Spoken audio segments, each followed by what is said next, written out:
Good day and good evening, and welcome back to Walk and Talk with me, Caetsu Chaiji, but you can just call me Kai. So, real quick start here.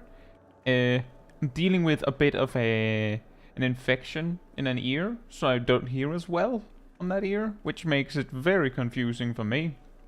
It also means that things sound quieter, so when we get to the part where we're reviewing clips, you know, let me know if you feel like the volume is too high, because I might have a different frame of reference for what is too loud when I can't hear it, like when I can't hear half of it. And it also sounds weird right now to just speak. I'm fine, it's just really annoying, and it should go away in a couple days. But it's very annoying and very confusing. So now you know.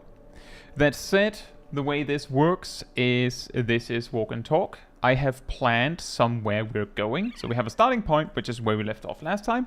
And we have an ending point, which I know, and just for you to find out as we go there. As we're walking, that is a great time if you have a question or something you'd like to talk about that you would like me or the community to, like, chip in on, like some sort of discussion. Maybe you have a question for me, maybe you have a question for us. I can imagine some people have some questions about the live letter today. That's an option. Could also be something entirely different. But this is the perfect time to do that. Once we reach our destination, the plan is that we review some clips that have been posted by all of you to me on the Discord server. And I can say right now that I will not be able to get to all of them. Like, straight up, I can't get all, like, I don't think we'll get all of these. But we'll see what we can do. That said, hey Talabar, hey Nox, hey Rost, hey Seros, hey Aradil, hey Woody, hey Tina Lee, hey Naomi, hey Lana, hey Ridlian, hey Snillan, hey Selly, hey Ilya, hey Brontom, hey Jojo, hey Agent Monica, hey Mizunashi, hey Tabi, hey Nil, hey Gassel, hey Tung, hey Mochi, hey Ham, hey Shorakai, hey Milo, and hey Yannick. Hope you're all doing very well. And also hey Raging Bull, hope you're doing well as well. But let's get walking.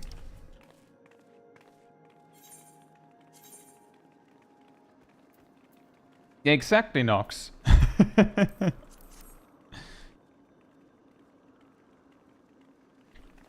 The funny thing is, among the clips we have 2 clips from last time that we didn't get to, and then I think I have 3 separate points of view of my raid team's M7S.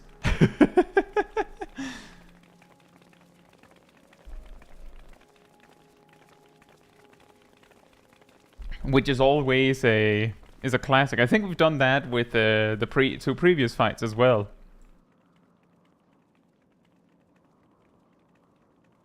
As a friend, hope you're doing well.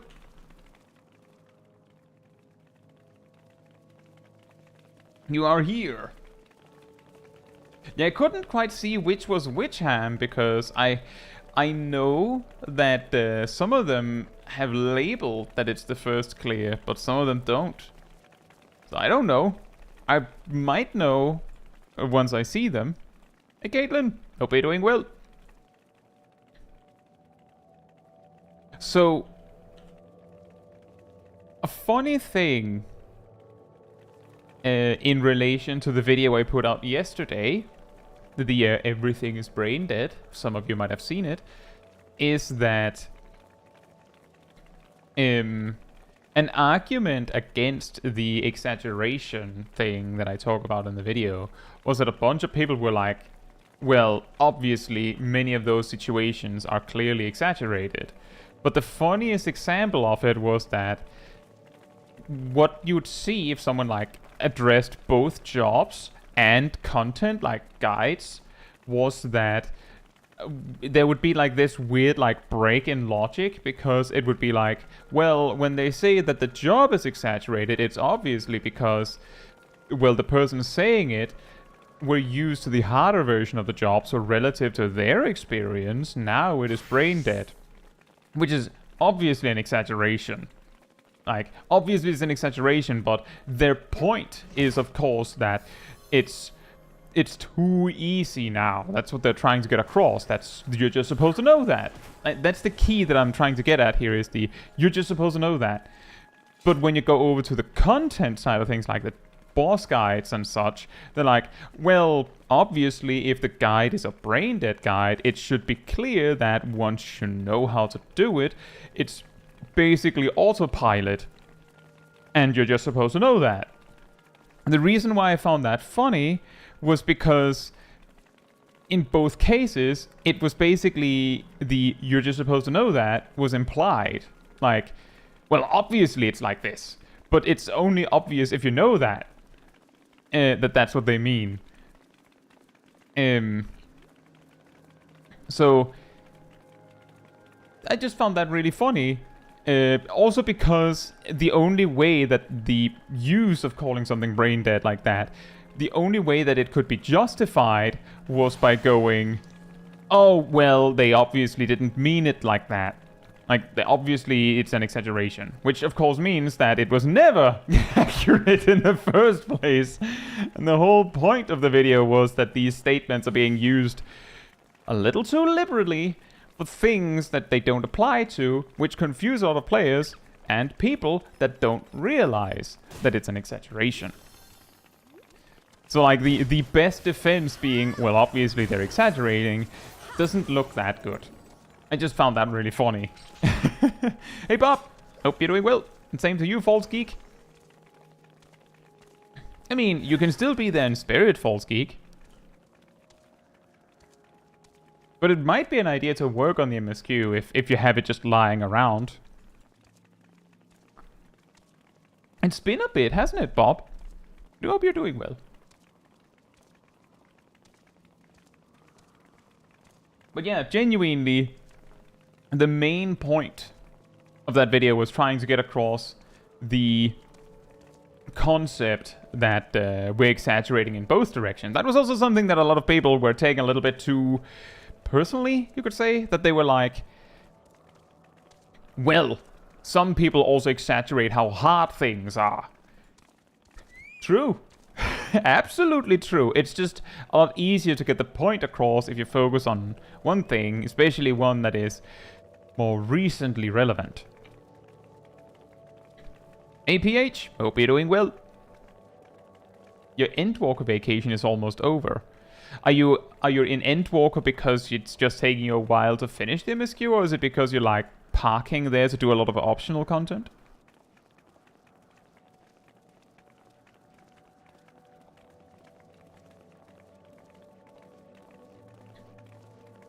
Oh boy, the hunt mark achievements are crazy. Back in Endwalker, this one goes out to Caitlin, but also everyone else for that matter. Back in Endwalker, I made a video about the most time-consuming achievements in Final Fantasy XIV. And I made like... The funny thing is that you might go, well, if you make a top 10, then obviously the top 10 is... like, the 10th one should be the absolutely 10th most time-consuming thing, but what I did was I knew what, like, the 3 or 4 absolutely most time-consuming things were, and then I, took, some,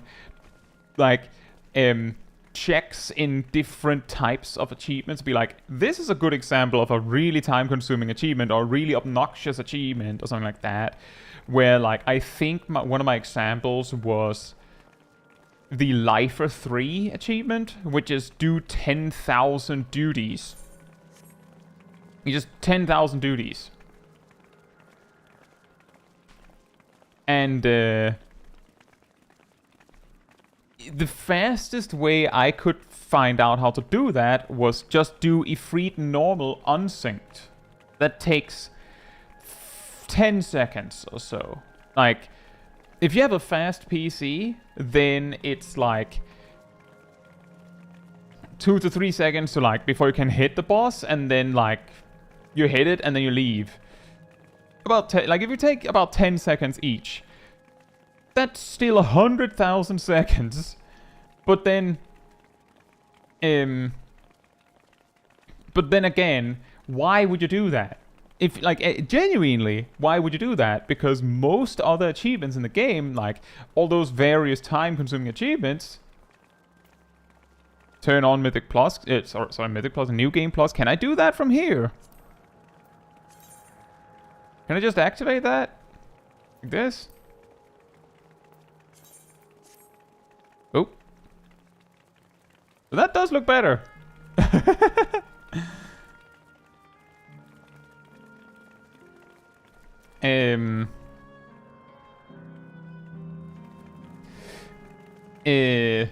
But like the Life of 3 achievement would be one of those that you would like. It's not easy. It's definitely time consuming. But like, if you do all of the other achievements in the game, you will do 10,000 duties. Especially if you do all of those other achievements while playing the game. Like, just playing the game normally. You will get there. So there's just no point in doing the Life of 3 achievement, like specifically for the Life of 3 achievement. It comes automatically. But if you did do it, it would take a really long time. But the funny thing is that people got a lot more caught up on the observation. At the time, it was apparently a recent discovery that if you do 100 quote-unquote duties in a day, then you will actually be blocked from using the duty finder. As it turns out, that's not how that works. It's 100 dungeons. If it's just trials, that doesn't count. So you could do Ifrit normal 4,000 times in a day if that's what you wanted to do. If you had time for that, you could do it fast enough.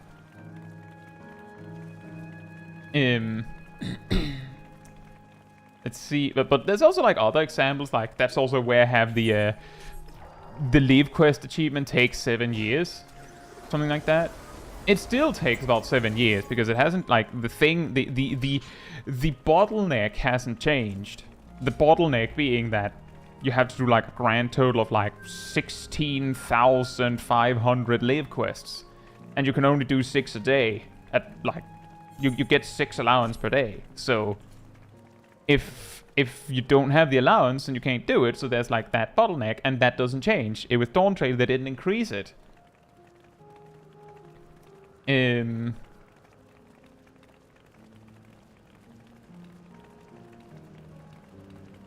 Oh, that is convenient, False Geek. Oops, I think I was supposed to talk with the NPC.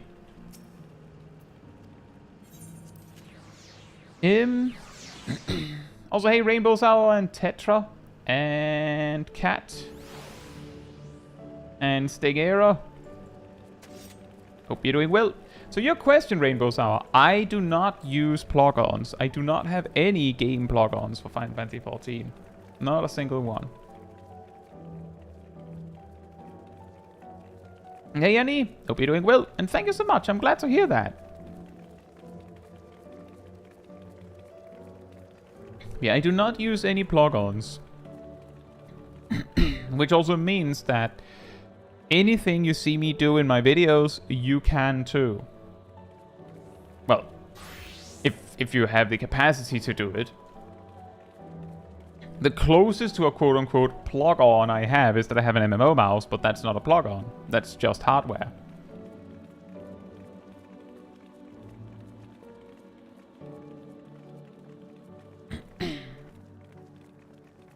And yeah, that is true. Well, Cider Spider has this whole journey of completing every single achievement. Does the mouse plug into your computer? Yes. Which makes it a plug into my computer, not a plug on. Because it doesn't plug onto it, it plugs into it. Huh?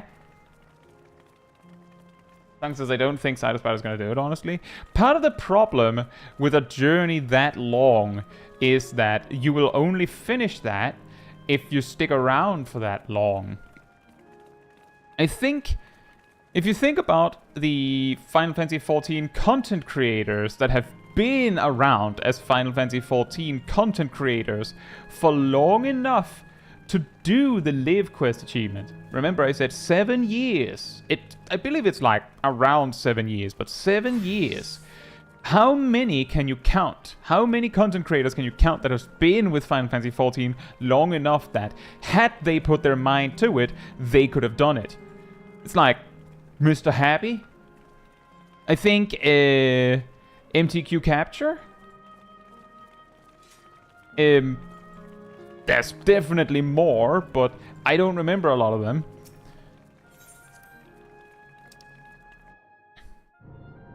And yeah, exactly, Kat. They also keep adding new achievements, so you would have to, like, clear achievements faster than they get added, which is possible. That is possible.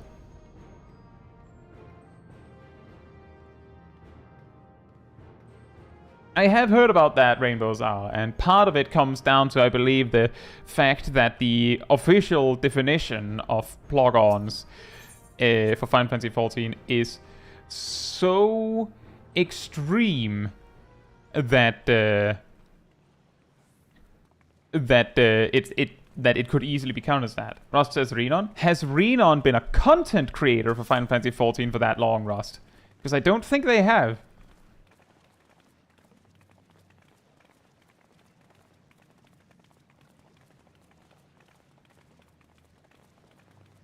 Like, even if you've played from A Realm Reborn to now, for that to qualify for my question, you would have to... you would have to have been actively content creating for all that time. And yeah, we are in instance 2. Woody says, do you think you could guess what percentage of your walks and talks take place in Stormblood areas or earlier? A lot of them do, precisely because it can be difficult for everyone to participate when it's not in free trial accessible content.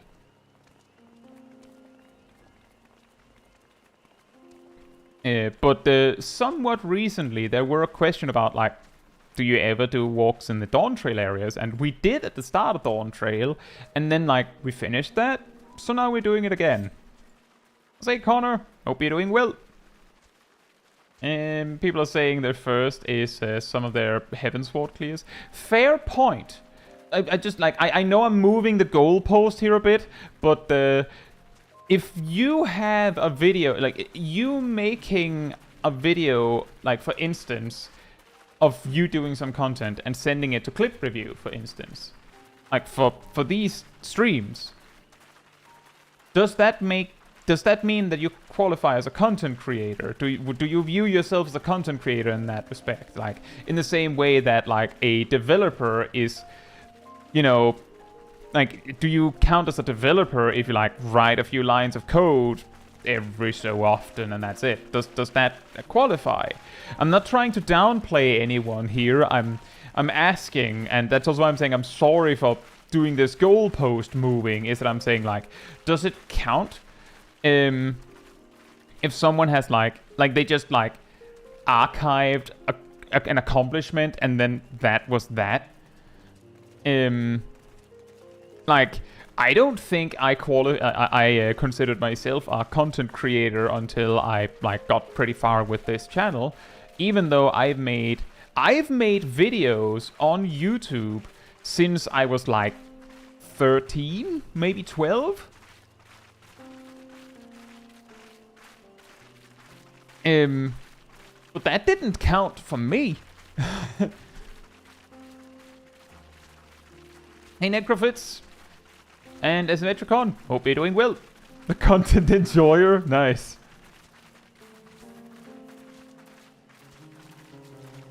And hey, Fern, hope you're doing well as well.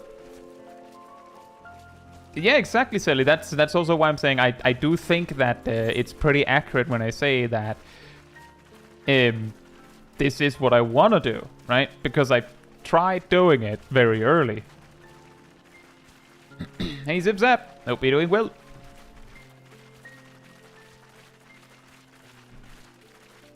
Caitlin says, do they count if you have to choose one of the others apart from your Grand Company? The Levequest achievement, I mean.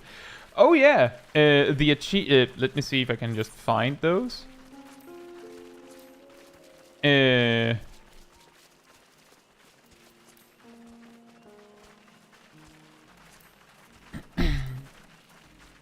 This achievement is for doing 100 Grand Company Levequests that are labeled as Maelstrom Levequests. If you go to a Grand Company Levemate, you will see that 1/3 of the tasks, or more if it's like in a Maelstrom controlled area, will specifically be stamped Maelstrom. And the same applies for the Twin Adder and Immortal Flames ones. The other things where they're like, you have to do things specifically while representing a Grand Company, there you actually have to be with that Grand Company. You can also see, like just say, this character has never been anything but a Maelstrom. And I have progress on this achievement. That wouldn't be possible if you had to be an Immortal Flame to progress this achievement. Hey Sylvia, hope you're doing well. Are you going to start the achievement grind now? I mean, I am working on them. You see how I never have lave allowance? In my inventory, I have fish specifically so that if I can't be bothered to do like some more involved thing, I'll just hand in some gathering laves to progress an achievement. You can also see my my watch list. Some tanking stuff. Maybe one day this. Oh, by the way, little sneak peek. You might remember the amount of duties were completed on the most recent video. I have a little hint about how far ahead I am relative to the videos. And then, the thing is, piece of advice, if you start on this, like these Levequest ones, like begin with the achievements that are like, do the unique ones, like do all, like a bunch of unique alchemy ones and so on and so forth. Start with those and take note that you might not need to do all of the temple leaves to get the achievement. Like start with the non-temple leaves. Figure out how many you actually need. I can't remember the exact number, but it is not all of them. Once you've done that, then try to like somewhat evenly distribute how much you work on them, or at least make sure that you leave some clears of crafting and gathering, and well, crafting and gathering specifically, because next expansion they're going to add more, and these achievements take so long that assuming Final Fantasy XIV continues the way it does, you will see the full release of 2 whole expansions. At least, if not 3, before you finish. So there will be more unique lave quests that you will need to complete. Yeah, that sounds about right, Talimar. 10 out of 15. But I do specifically recall that it is different between gatherers and crafters, so that's also something to keep in mind.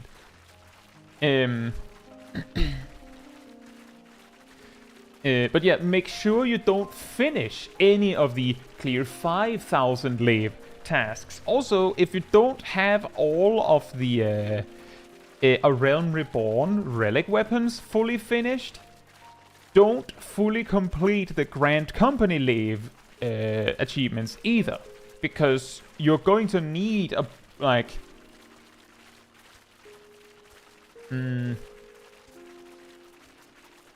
like 90. You're going to do like 90 through those jobs. So if you fully finish them, you're quote-unquote wasting lave allowance, and by extension, quote-unquote wasting time. You don't want to do that. So yeah, when you ask if I'm going to start on the grind, Sylvia, a little bit. I do a little bit here and there. But it's not that. It's not more than the fact that I have made some thoughts on this. I know how I would go about it, and I'm gradually going about it. Freezy says, for completionism, I wanted to do all temple leaves. That's also fair, and that's like, that's a separate thing. But if you're just interested in the achievement, the optimization is you don't have to do all of them. But if you're interested in the full completionist route, then that's a different story. Like, it's the same as, like, let's say, for instance, that you're, like, a mega black mage nerd. And you decide that you want to collect every single black mage weapon in the game. Doesn't give you an achievement. But maybe you want to do it.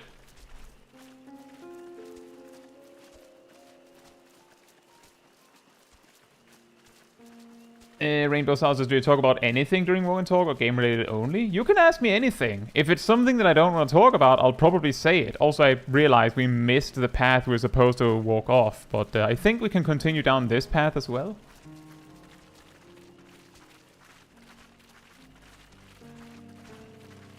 And yet, temple leaves are special Heavensward leaves that take 10 allowance instead of 1. They're not super efficient. They don't count as 10 leaves for the achievement. They count as 1, which is the reason why, if you want to optimize this, you do not want to do them. Because, like, each quote-unquote unnecessary temple leave you do basically means that these achievements will take a day and a half longer.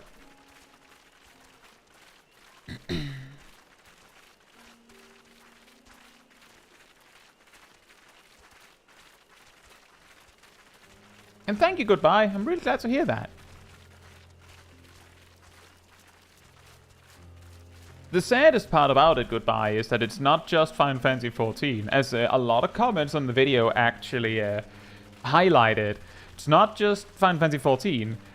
It's, like, to some degree, like, a gamer thing.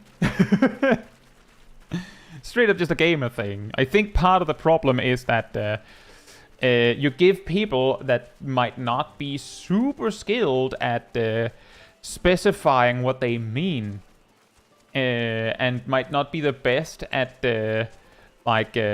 clarifying themselves and things like that. You give them a platform to speak, and they'll say that, right?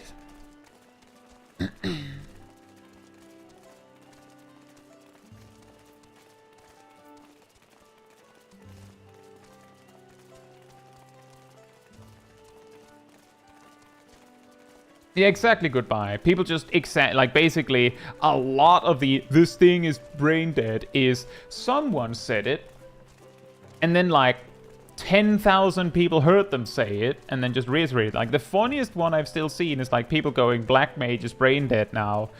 But somehow, every time I've explained how Black Mage is played at an optimal level, there's always some people that get like, whoa, that's still a lot. Because when they heard brain dead, they thought spam glare, right? Are going to do the new dungeon deep dungeon boss? Eventually, probably.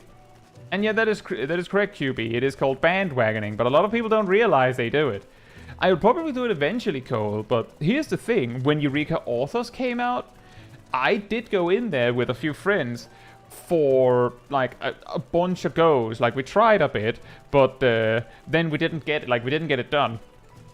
And it was like a couple of weeks ago that we went in again and cleared it. Like we went like nose to the grindstone, make sure we're optimal, and we're trying to beat it. We did have one that was like complete first timer in the group, but everyone was prepared to give it like 110%, and so we beat it basically first try. Which is to say, I might not beat the new deep dungeon anytime soon. I might try it, but I don't know if I'll beat it anytime soon. Is EO that crazy? You should try it, genuinely. I'm telling you, when we finished, I said in the voice chat, yeah, I'm not doing this again anytime soon, because that's too stressful. Like, the bosses are not too complicated, but consider that that they still are like 2 mistakes in a row and you're dead. And then 80 floors down, right? And one of the floor bosses has Twister. Just straight up Twister. One-shots a tank.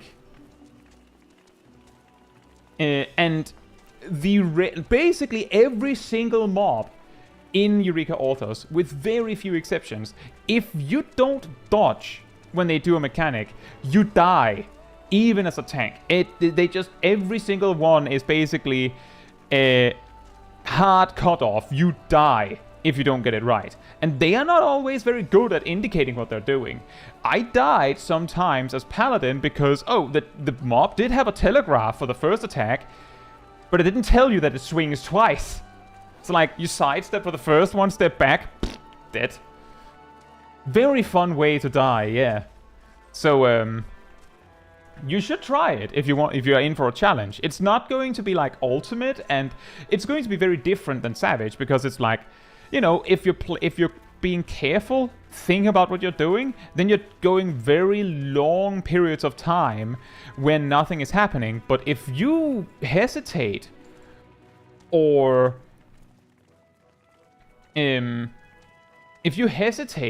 alternatively don't like stay alert, then you will die. Cole says, the deep dungeon heads I know always said they didn't like Eureka Authors because they thought it was boring. See, it's complicated, because I specifically know that the deep dungeon heads I know said that it was too evil, it was too punishing, so they didn't want to do it.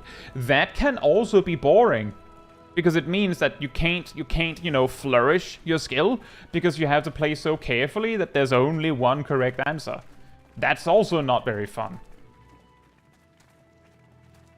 How's ease off? Hope you're doing well.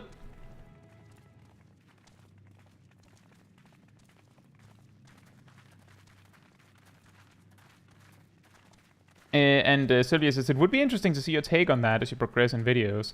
Well, I technically kind of do that. I have my Mentor Roulette series. That's me technically progressing an achievement.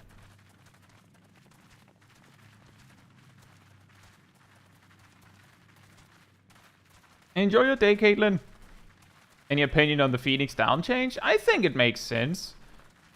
Phoenix Down is like this weird item that feels too specific.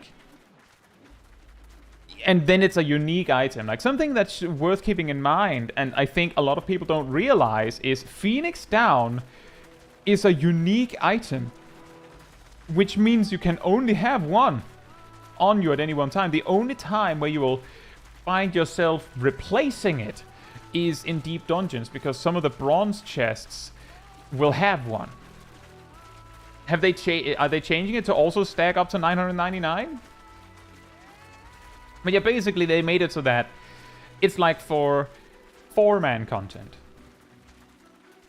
Them removing the uniqueness of it is probably good, but it is funny that it was unique for this long. Nox says, something being overly mean can be described as boring. Yeah, exactly. Case in point, if I remember correctly, the reason why Yannick, who is I'm pretty sure is in the chat right now, doesn't really run Eureka Authors, you can correct me on that if I'm wrong, Yannick, is because it is too mean.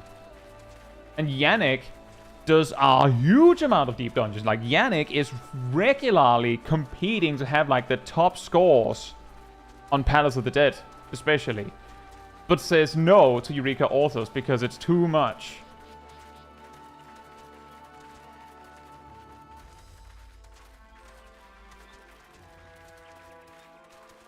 That's also a good point, Cole. If they made it so that Phoenix Down, like, if they find out that Phoenix Down being usable in battle is fine, then they might go, well, how about if we expanded it to everything, and, like, they can go from there. Like, if it's, for instance, a 5-minute cooldown, well, about 5-minute cooldown, they can, like, they could basically go, what if we had, like, like, this kind of journey is what World of Warcraft used to go through. Like, in WoW, back in the day, like, this is still the case, but some classes had the ability to combat rest someone. In Final Fantasy XIV, we call that resing someone. But it's in combat. But not all classes had that. In fact, I believe it was only one healer that had it. The others were DPS, or tanks even. But it reached a point where it was like, like, this might sound familiar, Cole, but basically, stacking combat reses became a winning strategy for progging. Because it meant that if someone died, you could just bring them back up. You had 15 combat reses. Because you had, like, a mix of 15 druids, death knights, and warlocks. And that was too much, so how did they solve that? They put a shared cooldown on combat reses. And like you can have like charges of them, and you can cast as many combat reses as you want, but if someone accepts the res, you lose a charge, and if you don't have any charges, a person can't accept the res. So they basically made it so that you had a limited amount of reses per boss fight. I think that might be a kind of path that 14 could go down with this Phoenix Down change. And Phoenix Down is a pretty good way to, like, test it. Also, hey Jazz, hope you're doing well. Does you look like Ryan, but Swedish? Ryan who? And I'm Danish.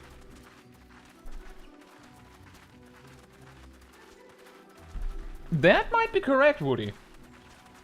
I don't actually know. I only know that Phoenix Downs is like something where you probably have one somewhere, unless you sold it.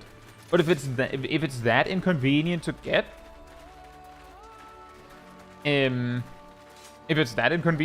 that would explain how, despite how rather useless Phoenix Downs are, how expensive they are. You can still look Swedish, right? Well, I mean, technically, I'm 1/16th Swedish, according to my parents. Also, Mia, hope you're doing well. Tendemas says originally only Druid had access to combat res. Well, not quite. Warlocks used to have access to combat res. The difference was that Warlocks had to basically plant the combat res on you beforehand by, like, applying a buff to you. This was later changed so that they could also use it after the fact. But originally, you just had a Warlock put Soulstone on the healer and boom jams. If the healer died, they could just combat res. But only because the Warlock put it there beforehand. Yeah, the thing is, Talama, they probably didn't refer to they probably didn't, because back then you had Rebirth with just a combat res and the Soulstone. One was the preemptive res, one was the reactive res. So it made sense they were called different things.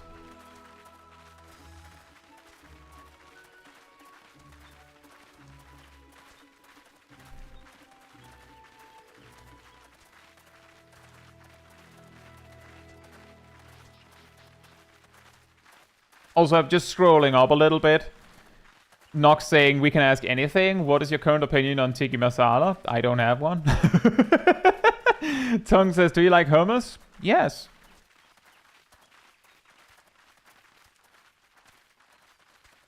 No, there's one more thing.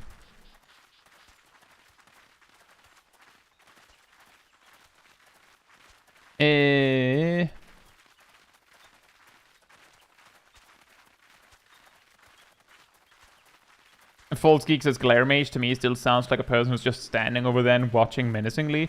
It's not too far off.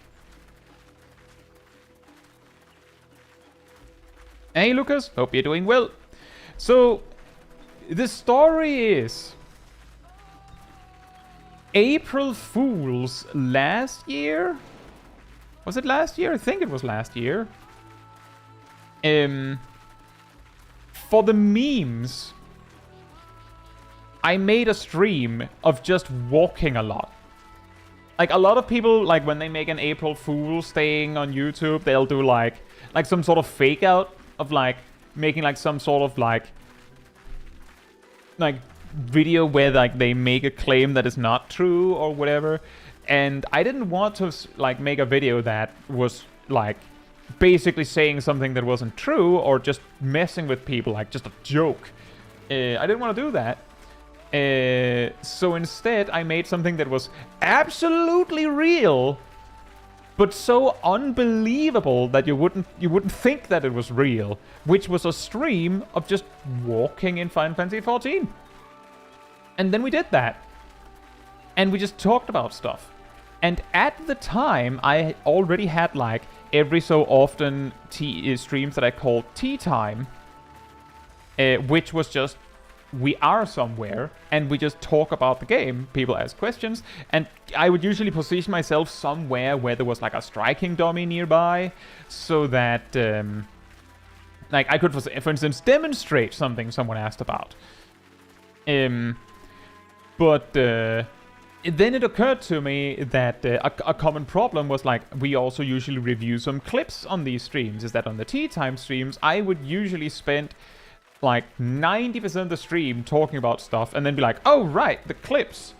So the way that I decided to fix that was that we made the walk and talk streams just that instead. So we just talk about Final Fantasy XIV stuff or not Final Fantasy XIV stuff. You're like, you can ask me anything. I might not answer the question, but you can ask me anything. Thank you, Aradil. And then the plan is, when we reach whatever destination I've made, that's when we review clips, so that it doesn't get forgotten. It's not always we actually get to that. Like, a lot of the time, I'll need to finish explaining something, and it takes a while, so it takes a while before we actually get to the clips. But that's the idea. And the reason why there's a speedrun timer is because there was a speedrun timer for that original April Fool's stream. What, do you have a breakfast?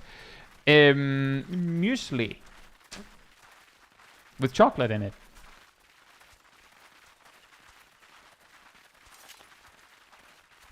So basically, this is just a stream where we talk about Final Fantasy XIV, or not Final Fantasy XIV. Like, basically, you talk with me.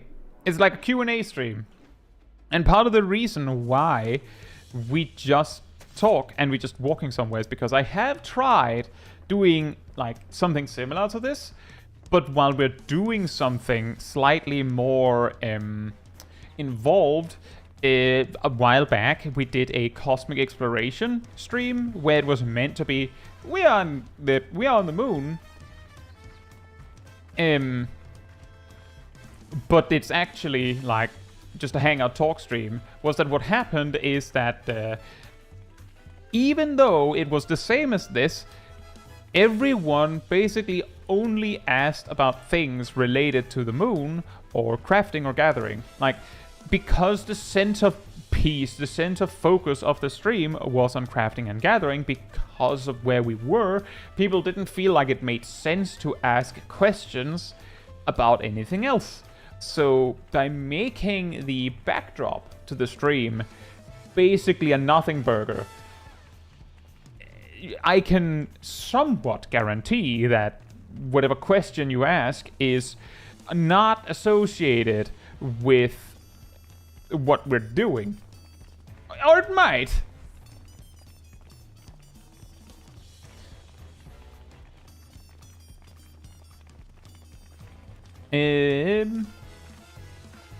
Not having an opinion on Tiki Masala is the wrong opinion. Oh.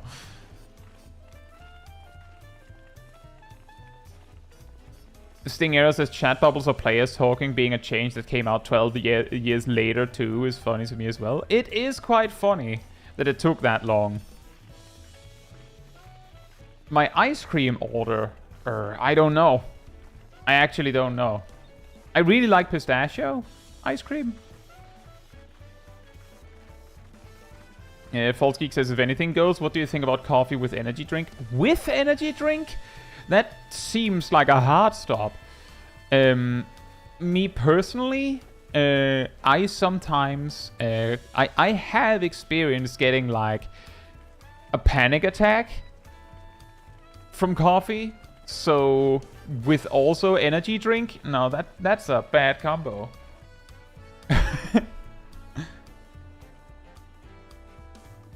That's a really bad combo. Jose Midi, hope you're doing well. Hot tub stream when? I don't know. Maybe never. Cat says, what's your least favorite red mage? What? Like, among who? Who am I choosing from? Connor says, do you have a favorite class or role? Well, usually in RPGs like this, my favorite role is usually tank. But at the moment, my favorite job is Black Mage. Like, I'm just saying, if we take, like, the timeline of me playing MMOs, like WoW and Final Fantasy XIV, whenever I played, like, an MMO momentarily, like, just, like, tried one, I pretty much always picked a class that could tank, and if possible, I would play it as a tank. And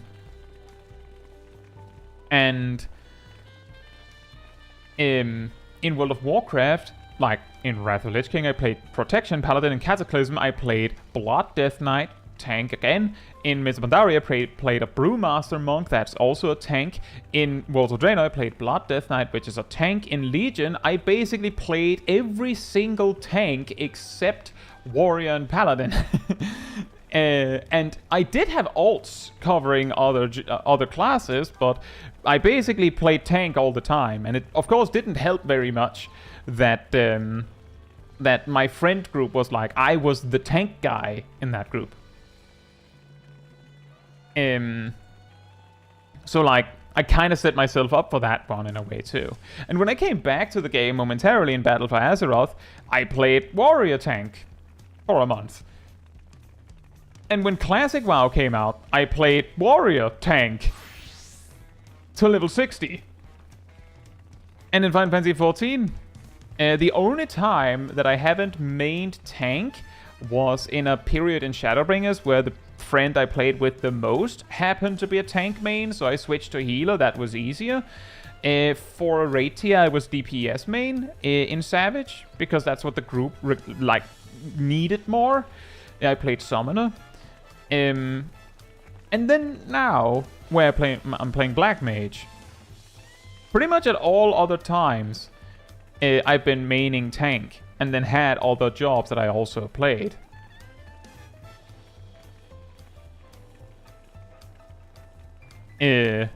So yeah, my favorite role is definitely tank. Also, enjoy, Talimar. And hey, Korox, hope you're doing well. What do you think of chat bubbles? I will say that I think it's surprisingly late, especially because in A Realm Reborn, NPCs had chat bubbles. So it was always there.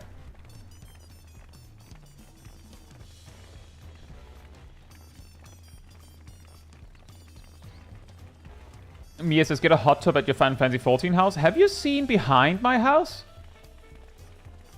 Behind my house.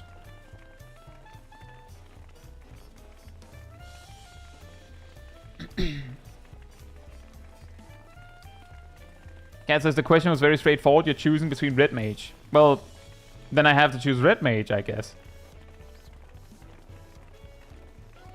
Didn't we technically have a hot tub stream that one time we went to Gogane? I guess so, because there's like that hot tub over the inn.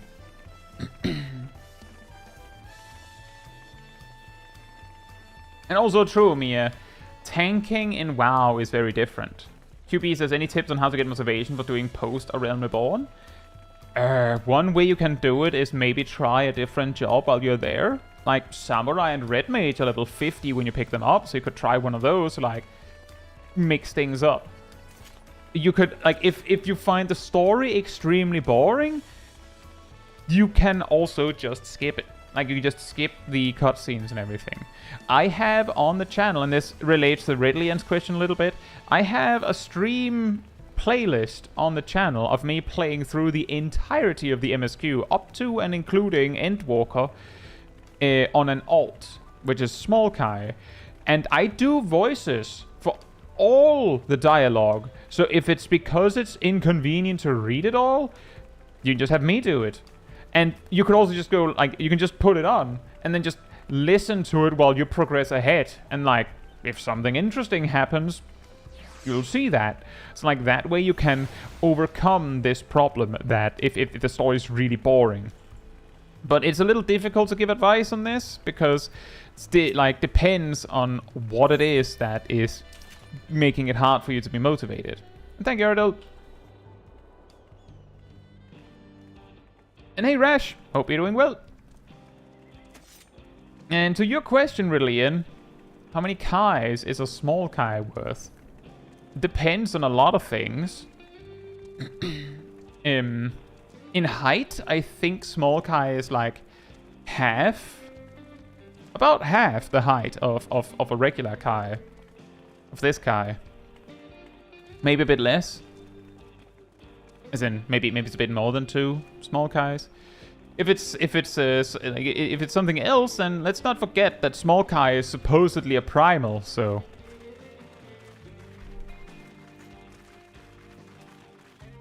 If there's a small Kai, is there a big Kai? Well, by process of elimination, this would be big Kai. She's just extremely small. This is a biggest Kai at present. It's middle Kai. Well, there isn't a big Kai. Medium Kai. Yeah, less small also works. Mia says, I've tried to get into WoW so many times that the leveling experience is... Yeah, I could imagine. I will say I have been looking more at it recently. And part of my motivation on that one is that with all the problems that people are pointing at Final Fantasy XIV with, I will also admit that that sounds about right as a Metricon. Leveling in WoW right now is okay.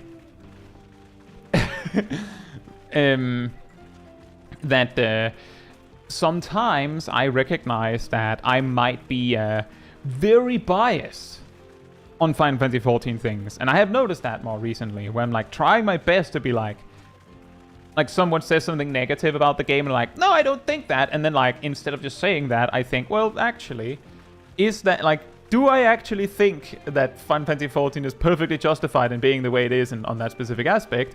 Should it be better? Could it be better? What do others do? Like thinking a little bit more broadly. And one way to also think more broadly is by, you know, go and see what everyone else is having one more time. It's been years since I played WoW at this point.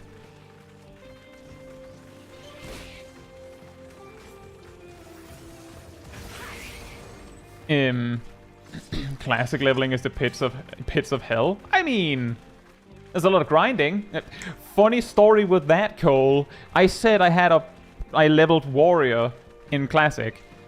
A friend of mine leveled a hunter. Like, I leveled by using quests and doing dungeons on the regs. Like, I basically like just got whispers from people going like, hey, can you tank? Because I was like one of the good tanks, and because I basically played WoW all the time at that very moment, I was technically, like, I wasn't like speedrunner levels, but I was like ahead of the pack. To the point where like the people that were like going fast but not too fast, I was like one of the warriors there. Spirit is a lot better than you'd think. But that friend of mine who played Hunter, I think he reached like level 20, 25 or so, and then he was like, I don't think it's actually worth it to do quests or dungeons. He did a couple dungeons with me, but like nearly all of his leveling was just grinding. And he had so much gold that when I hit 40, he hadn't hit 40 yet, but he was like, yeah, you can have a loan. And gave me the remaining gold that I needed to get a mount. And a bit, so I, you know, had money for flights and stuff like that, like flight paths and such. And he was just grinding mobs. And when he was like, I could use a new weapon, this bow of searing arrows epic drops for him.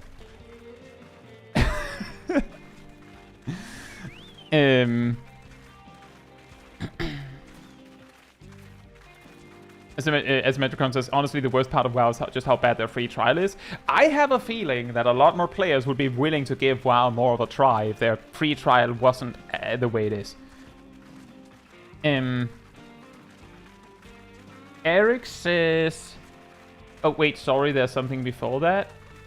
Woody says, do you watch many other Final Fantasy XIV content creators? No. I know of other Final Fantasy XIV creators, but I straight up, like, I think the one I watch would be Hector. Does that count? Eric says, I have a rating question. When it comes to striking dummy practice, at what point do you consider yourself satisfied with drilling your rotation? Given that I have a relatively good intuition on how jobs are played, it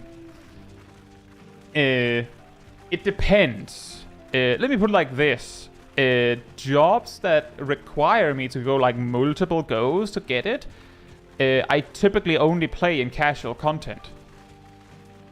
But the jobs that I would take into hard content is the kind of job that at least 1 or 2 or 3 times I have been satisfied with just standing at my house and just drilling rotation for 20 minutes. Like just doing the rotation and been like, this is kind of fun. So I don't know. Like I would say you really need to like, it's not good enough to just striking dummy practice. Like start striking dummy practice until you feel like you've got the gist of it. Then, you know, go and do some dungeons. Go and do some normal trials and raids. Some will say go and do an extreme. I know Cole would say that, but unless you're really confident, I would say maybe start a little bit more casual than that and like build up. Because the thing is, striking dummy practice is just drilling the rotation. Now you also need to drill the rotation when like there are moving parts.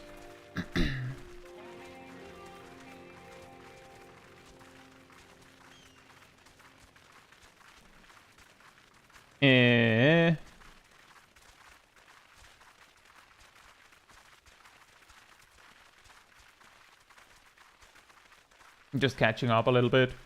Say, Fila, hope you're doing well. What's your favorite job over all of the MMOs you've played?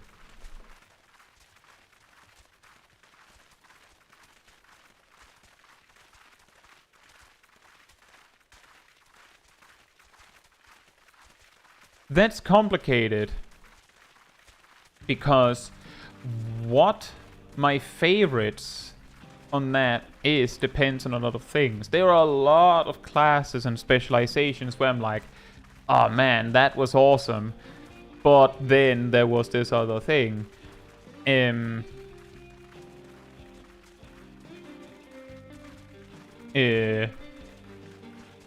Like, I really liked Brewmaster in WoW, especially in Mists of Pandaria, which I know Classic is out now, but it's just not the same. It's not the same. I don't need it. It's fine. I wonder if the patch they used is the one where Brewmaster has a permanent, unexplained 10% damage nerf. Sound familiar? Final Fantasy gamers? Because yeah, Blizzard did it too at some point. Alright, Rainbow's out. Enjoy. I also really liked the Deadeye from Guild Wars 2. Conceptually fantastic, but it just doesn't work. Like, it doesn't really work in the game. By which I mean, if the whole thing is that it's like a sniper that like crouches down and shoots really far, but then the best toolkit you could use on it is not the rifle, then what are you doing? So I played Deadeye, I was like, I'm really disappointed that it didn't really work that well, and then I ended up playing Chronomancer instead, and then I started playing something else. I really liked Arcane Mage from Wrath of the Lich King. in World of Warcraft, which is not that far from the modern take. It's just that back then, like, imagine for a moment if you had Black Mage, right? But instead, the ice phase was 100 seconds. And then the fire phase was 20 seconds. It's not quite like that, but it's really close.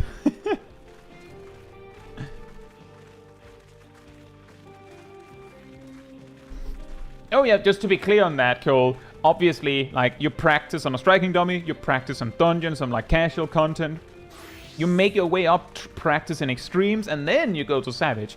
But I would say, for most players, don't skip the normal raids trials step, if you want to be sure.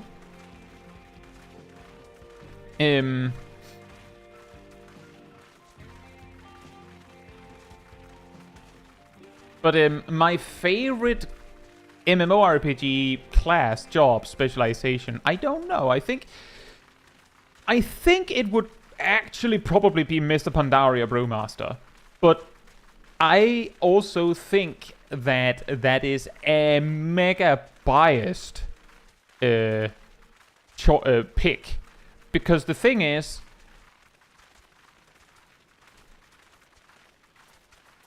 there's a specific person in the community who always praises Heavensward as if it's basically God's gift upon the earth. And as far as I know, I played Brewmaster Monk in Mr. Pandaria when I was that same age. Basically, when you are in that sweet spot where you are old enough that you can basically control your own life and do whatever you want, so you can choose to game every day, if that's what you want to do. But you're also young enough that you don't have, like, well, I need a job looming over you. I would say that sweet spot, it almost doesn't matter how good the game is. If it is a particular game you fell in love with at that time, it's going to be the best game because that's the one time where you had the time and capacity to dedicate yourself to it fully. So I'm going to say I probably have rose-tinted glasses for Mr. Pandaria Brewmaster. And then you could say, well, it's right there. You could try it. And I'm saying, no, actually, I'm good.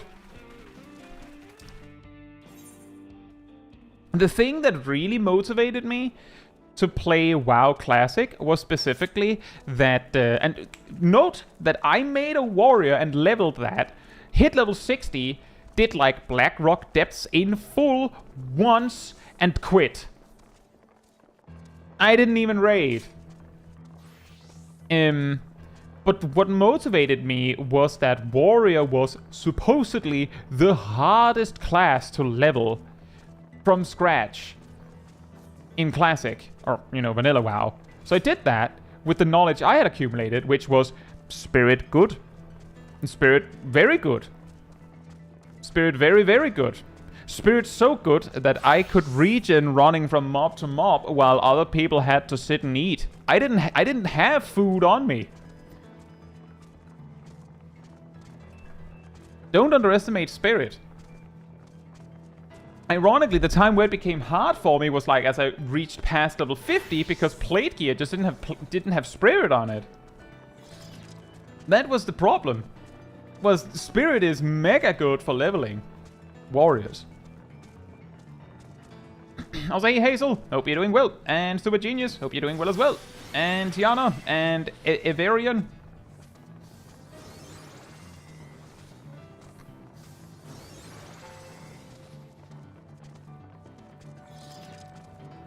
Spirit being a health regen stat or something. Yes.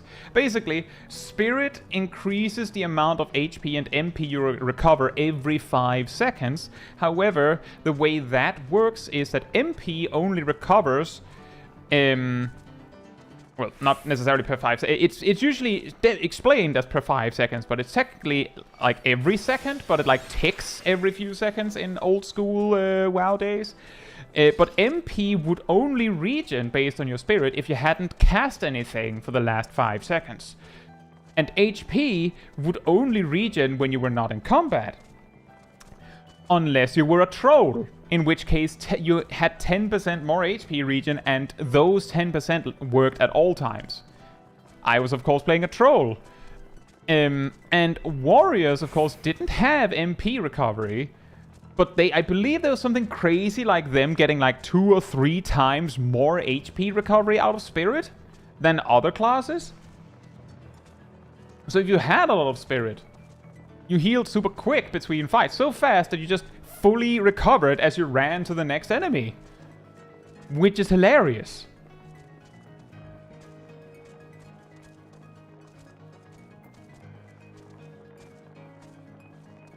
For the weapon skills. Yeah, that would have mattered if I raided.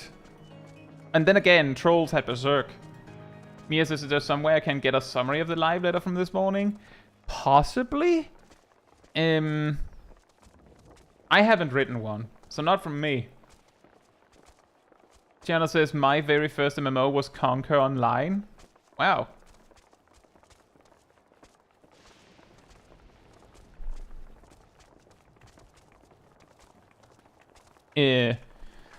But yeah, basically, what motivated me was people going, nah, warrior leveling is too hard. I was like, no, I don't think so. And it wasn't that bad. It wasn't that bad. So I hit max level and was like, well, anyway, and then went and played something else. Hey, Red Master.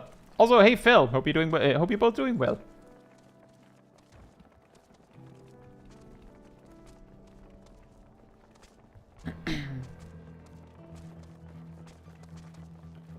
In the past, I've sometimes made like patch note summary videos, but most of the time they took too much time for me to make relative to how many cared for such a thing. So I don't do that anymore.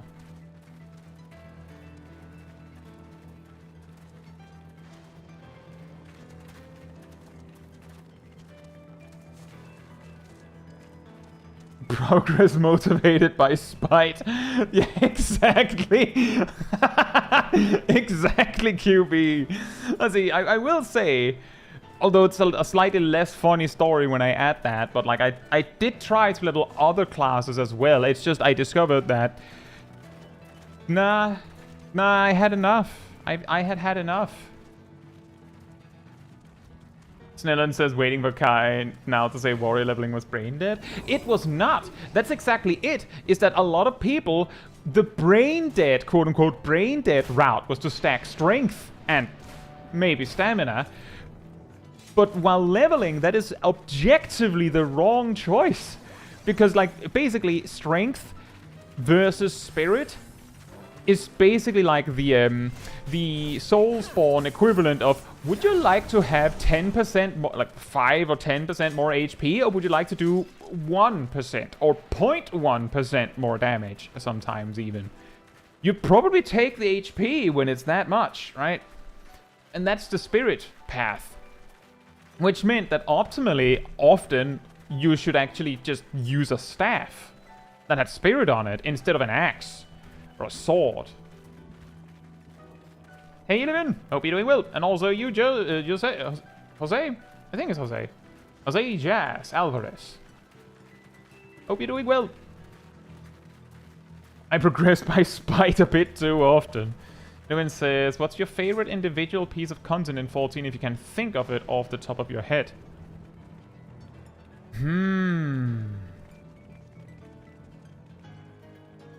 That's a good question.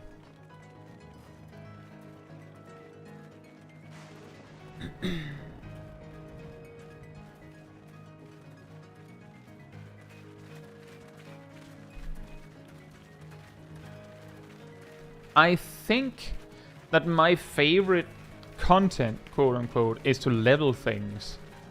Which is probably really weird, especially when, like, I'm just playing my main. I'm not leveling anything. But specifically the experience of gradually, like, unlocking tools and making the most of it wherever you are.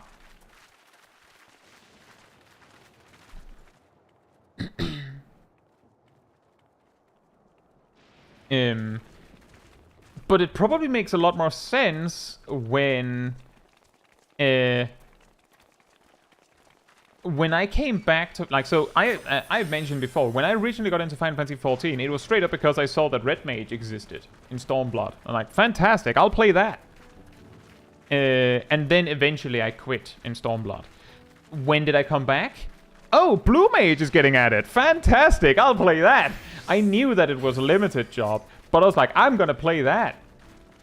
So I played that. Like, I leveled that solo, manually, found ways to level faster alone. Like, I did things like, oh, I mean, this Morbol that has like a 10 level advantage over me, but it doesn't have, like, like, I have 1,000 needles.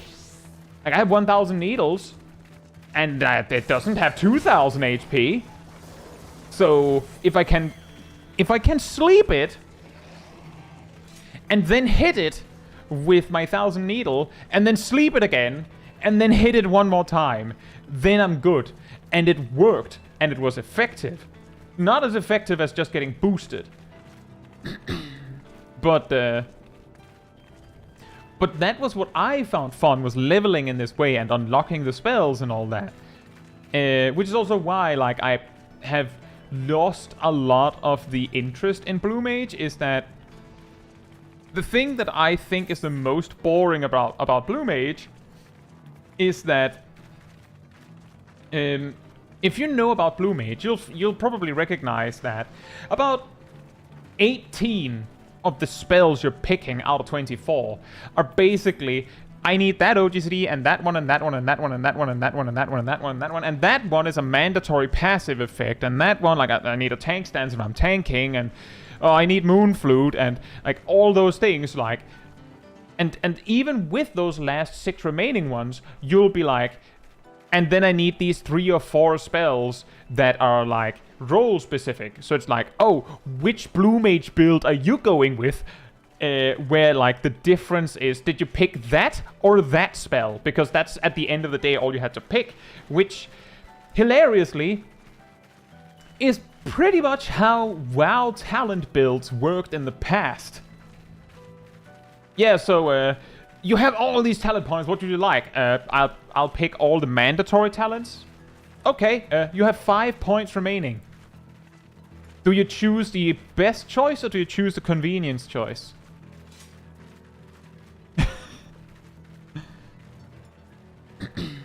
Cole says that's how they still work. Yeah, which was why I was I face-palmed so hard when they went back from the one thing every 15 levels to actual talent trees again, because, like, why?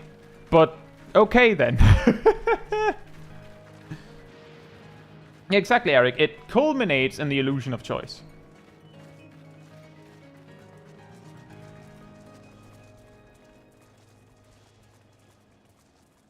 It basically culminates in the illusion of choice. It culminates in the illusion of will.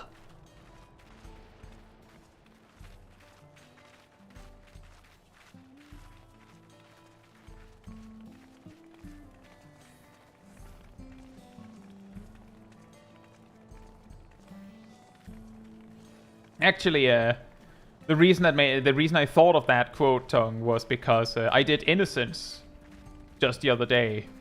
I will strip you of the illusion of will.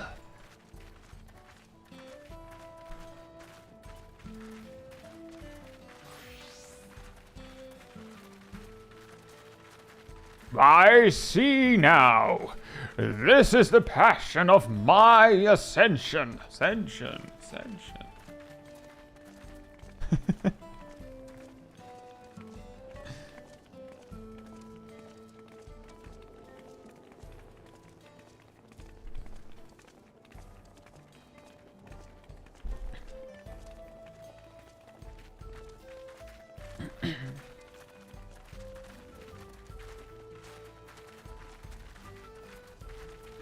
Hey Eyelid, hope you're doing well. But yeah, I can say on that, just to like not just leave that one hanging on that WoW talent trees thing, is that somewhat recently I watched this explanation from, I think it was Ian Zacostas, which, you know, if you know, you'd probably be aware that he basically has the reins to decide these things, like whether there are talent trees. That they determined that it didn't matter that the players were just going to copy the optimal builds, because what did matter was the players wanted the option to choose. They wanted the option to be able to choose right, even if the way they did that was just to copy the optimal build. And the players that didn't were, of course, the real winners in this whole exchange, because, you know, they had the opportunity to choose for once. So, and I could actually see that. Like, I could very much understand that justification, that on the one hand, why give them the choice if the answer is, like, there's only one correct answer and you either pick it correctly or not? Like, why bother to give them a choice if it's not going to be something you can actually choose? But then again, the ability or the opportunity to choose. I will go to instance 1. The opportunity to choose also means that you can choose right. But if you can't choose, then you also can't choose right. Which, I know, wow, fantastic observation, Kai. Wow, what an amazing logic right there. It's the same thing that we see in Final Fantasy XIV, actually, that in Heavensward, for instance, it was a lot more likely that jobs had buttons that were actually hot garbage. Like, there was no reason to use them, but you had them.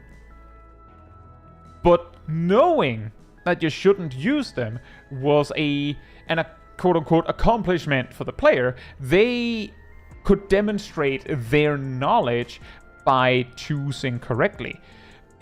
As the jobs have been streamlined more and more, knowing the correct answer could be argued to be less impressive. What makes this conversation a little complicated is that while that may be true, we've also, while all this has happened, progressed more and more into a world where, while yes, if these incorrect choices were still here, nowadays it would just be a bigger case of, why are you using the stupid button? If you're not, like, basically, because we have all this knowledge, because we have all this data at our fingertips, choosing wrong is what we will focus on rather than choosing right. As in, because the answer is so obviously there, like, you can just Google it. Not always, you might not know what you need to Google. But because you can, a lot of the time, people will focus on the fact that you chose wrong rather than the fact that you just didn't know the right answer. Because the right answer is obvious. Because I Googled it. Why didn't you? Right? Hey JFJ, hope you're doing well. And this basically, what I'm trying to get at is, while it is possible that we would still be in this golden age where jobs felt complex and deep if we still had these wrong choices.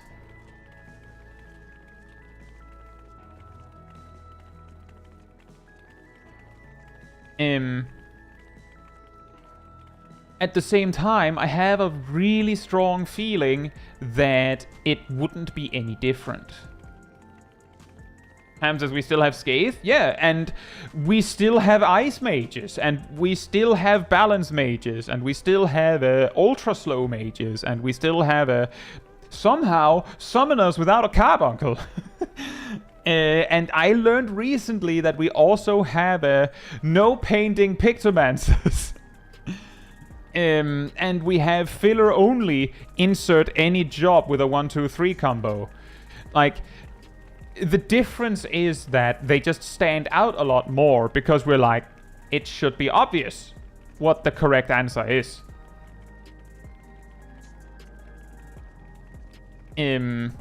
Which is to say, even though we could have still had these wrong options, based on what I know, based on what I've seen, the problem is that, like, this is not the time where Heavensward came out. It's actually also the same thing that we saw when World of Warcraft Classic came out. A really interesting example of that I heard, again, from Ian Hezacostas himself, the, big designer man for WoW, was that in actual vanilla WoW, so 21 years ago or so, it was viewed as acceptable to have like a talent build that was like balanced for the things you wanted to do. Like, if you wanted to both tank and DPS, you might have like this mixed build where you have like some damage talents and some tanking talents. Like, unless you were like in the highest like cutting edge raid groups, that's what you would do. And tanking without a shield, while that was technically a thing, that was something that like people discovered over the years. Unless you were like in the top end guilds, that's not something you would do. The tank has to have a shield, obviously. But nowadays, if you're leveling a warrior and you're using a shield, then most people will look at you like you're an idiot. How are you going to hold aggro with that? And why are you choosing protection talents? That's going to suck when you're doing quests. Why would you do that?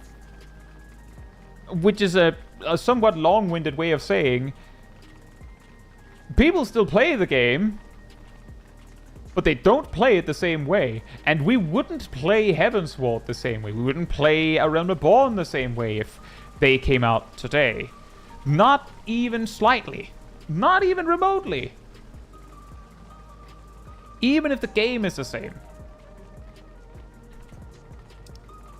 We're not.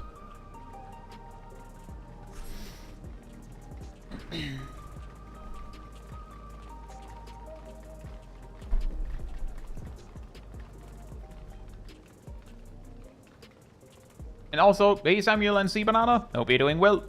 Also, I think Mia said something about, is White Mage your favorite healer? No, it's Sage. Say Perrin, hope you're doing well. Perrin says I'd still liked the option of choice that I had back in Heavensward.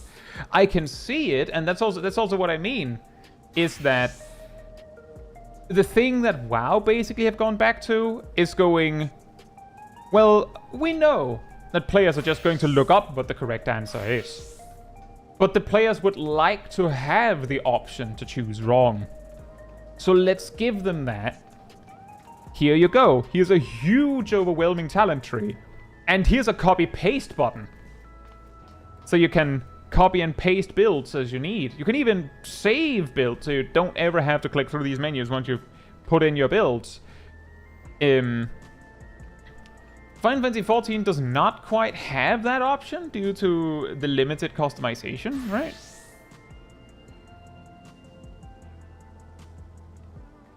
As Metricon says, there's also something where there isn't one best build in WoW currently. There are multiple. Also true, because of the talent options, you can optimize for different things. Like, imagine I'll try to give an example that is like rooted in Final Fantasy XIV a bit. Imagine if you had talents and you could make a build that like basically that like a talent was that that flare gives you astral soul stacks.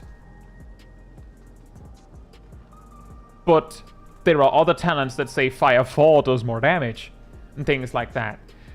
Obviously, you don't need the flare talent for a single target fight. On the other hand, in a dungeon, you would probably want the flare talent at the cost of some single target damage. In a dungeon where there are AoE packs and all that, that makes sense.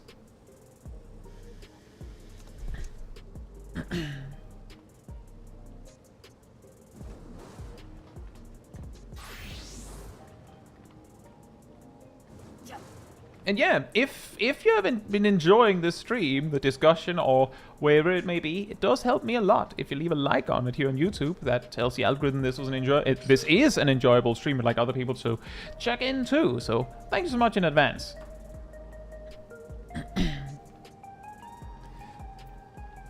Eric says RIP Dragon Kick Monk. That one was also a funny one, quite interesting. I made a few videos talking about it back then.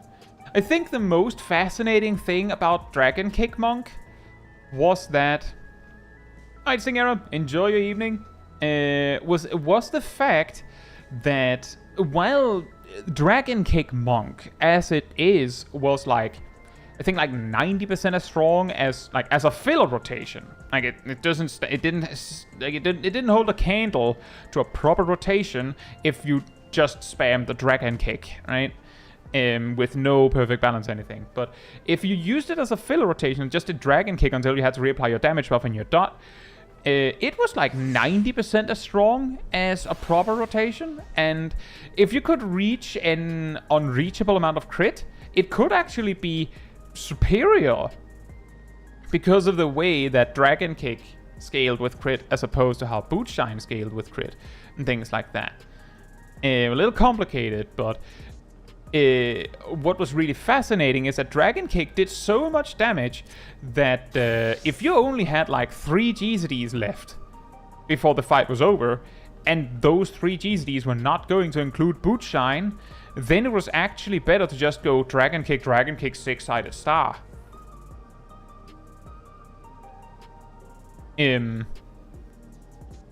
Which meant that the Dragon Kick rotation was strong enough that it had its moments. Which is part of what justified its existence. Samurai had the same, the Iceman Samurai, where you basically just spammed the Yukikaze combo and used Hagakure over and over again to just mega spam Kenki. But it wasn't as good as doing a proper rotation. The trick was that made it like justifiable was that you already like peaked the power of the Iceman Samurai if you'd go 1-2 Hagakure boom.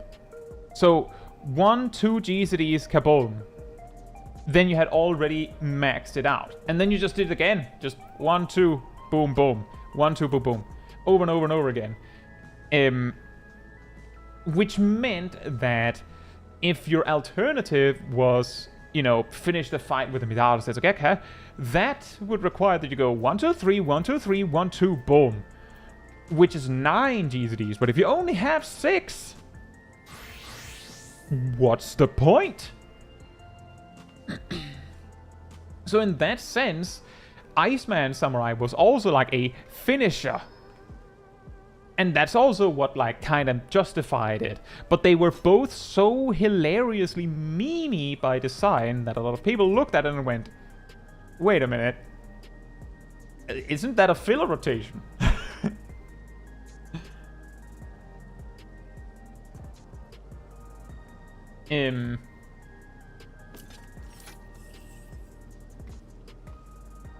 But yeah, a big part of the problem, as I said, is simply that nowadays on the one hand, it probably wouldn't hurt anyone if you had the option to choose wrong. Like, if they just kept those quote-unquote wrong choices in the game, that would probably not hurt anyone. Not really. And at the same time, and this is what makes it really confusing. Hey Mia, hope you're doing well. Fantastic. 1 quintillion hours every day. That's a lot of time. You must be like an AI. Play. Like I'm actually like 50% of the player base, just myself. Were there any meme rotations for tanks and healers? I mean, does Art of War count?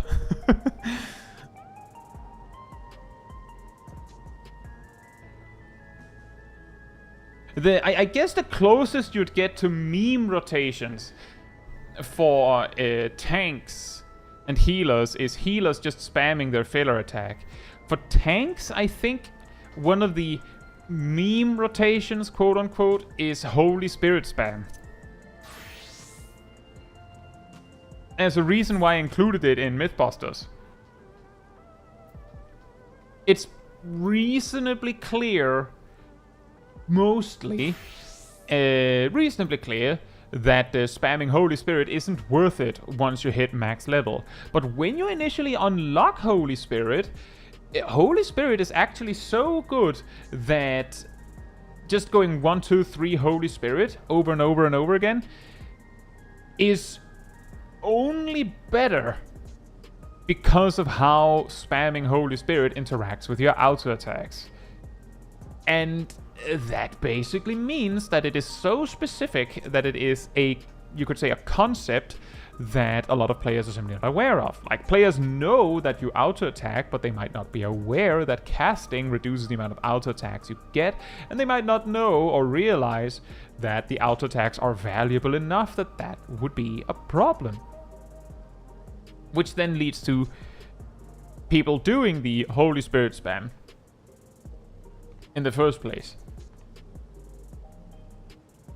But yeah, I think the big problem that leads to many of the... my guess, see, the thing is, I don't have data on this. I don't have, like, evidence that this is the case. But I would guess, based on various other changes that have been made as well in the game, that the big motivator for removing all these hurdles, all of these arguably obvious incorrect choices in Final Fantasy XIV is to remove reasons for players to disagree with each other. Also, hey Alfie and Mr. Bright, hope you're doing well.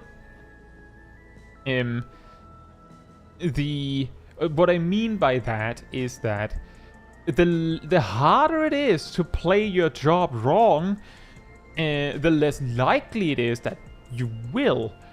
But there's one huge problem with this approach. And I'm sure some of you already realize it based on what other stuff we've talked about tonight. Is if that, how do I put it? It doesn't matter how low you put the bar, because people will bring out shovels just so that they're able to still go under it.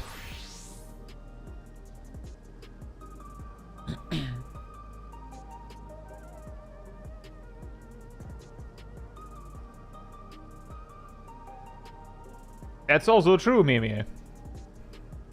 The key problem, what I mean by that, is that if the reason that the jobs are like losing all these options, hypothetically, if the reason... Alright, Ham, enjoy your evening. And sorry I didn't get to it any sooner. I'll get to clip reviews in general in just a moment. I'll just try to round up on this.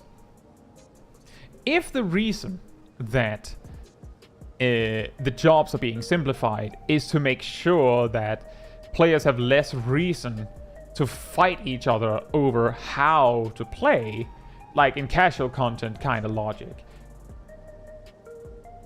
then I propose Black Mage as my evidence that it doesn't matter what you do.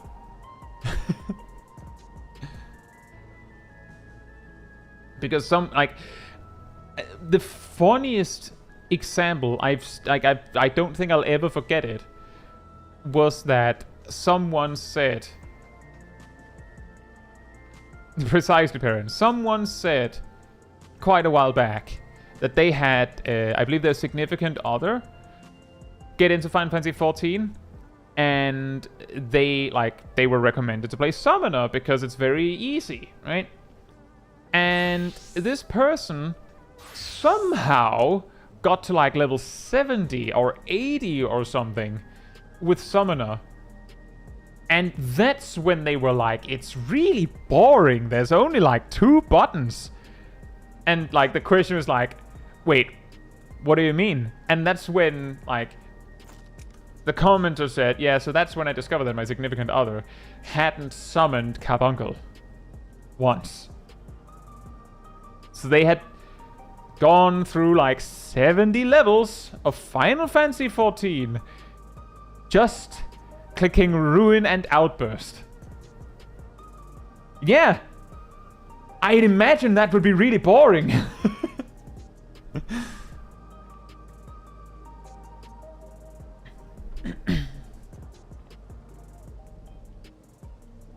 Exactly, Eric. I even made a video about that exact concept. And simply, it doesn't matter how simple you make the game, because someone is going to play it wrong anyways. And ultimately, and this is what I've noticed more and more, the lower you the lower you put the bar, the more frustrating or exasperating it feels to see someone play it wrong. It's like, just read your tooltips. It's obvious, man. It's not obvious. It might not be as simple as you'd think, but arguably in Heavensward, in Stormblood, even in A Realm Reborn,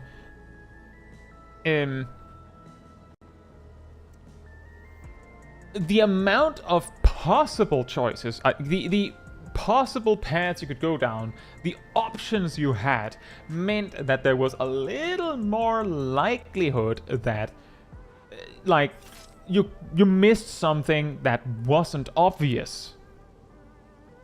Like, the cross-class actions from A Realm Reborn and Heavensward could even play in. Like, basically, because the jobs were so much more not streamlined, how convoluted they were, it was a lot more likely that people would be perfectly okay with like, okay, yeah, I see it. That's not very obvious how you do that. Let me help you. Whereas now we're getting more like, again, as I said before, the problem is that there's been like 2 different paths, and one path is like the game itself becoming simpler and more streamlined, and the other path is that the internet improved and it's a lot easier to find the correct answer. As I understand, in Heavensward and in Stormblood, the way to learn and master Summoner was find the Google Doc that someone made of like 80 odd pages, where they spent like 30 of them explaining how every single action works in such minute detail that most of it doesn't matter, and things like that. And what determined which guide you used was, this one is pretty accurate and it's easy to find. Like, it's basically like, Imagine if the only person, like, imagine if we only had Final Fantasy XIV guides on YouTube. There were no The Balance, there was no Icy Veins, it was just YouTube guides. And everyone just said, just watch that person's guide on that job. Because that's the only good one. Well, it's the only one we know for certain is good enough. And the only reason is because, well, that one has 100,000 views. And the other ones don't. Or something like that. That's basically the way it to some degree, how it worked. That the guides were just not like that back then. Now, you just go to The Balance if you just want the optimal burst open and all that.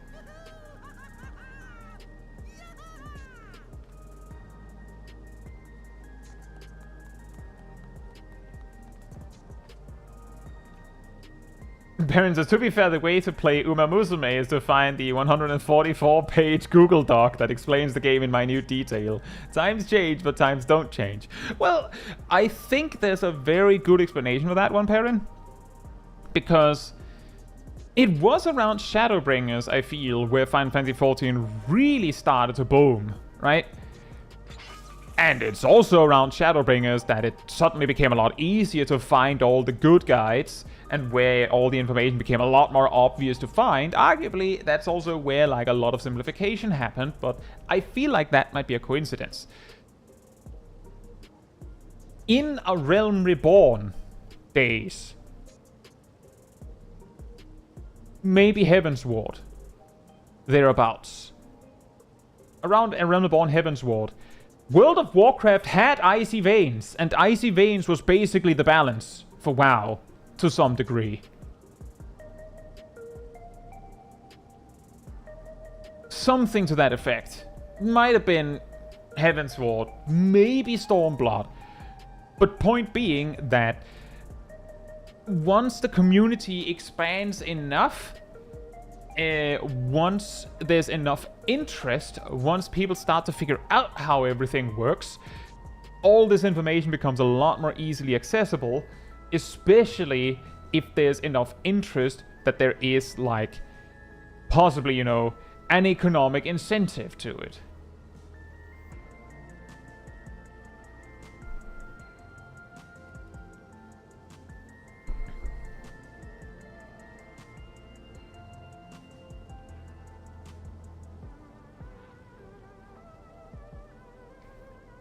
And yeah, see, the funny thing is, Kane, before Hector, there was someone else. And there have also been periods where there were a bunch of people. But yeah, basically, what I'm saying is that they all start somewhere.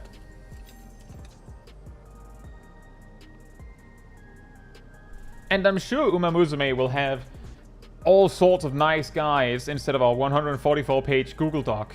Eventually. I'll say Scuba Murph. Hope you're doing well.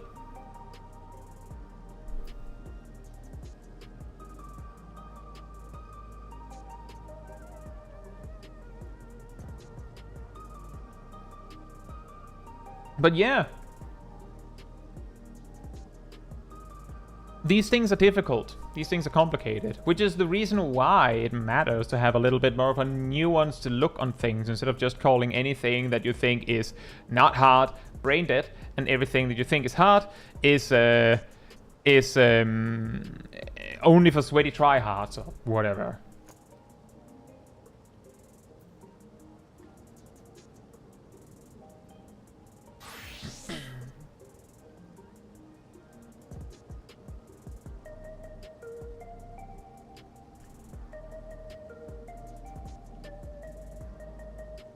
I know, Perrin. Is the Google Doc in English?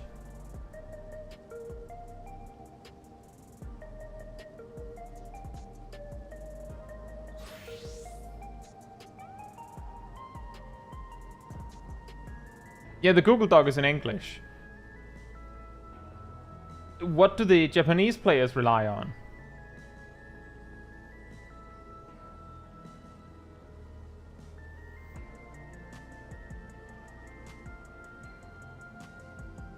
Do they still rely on Google Doc in Japanese?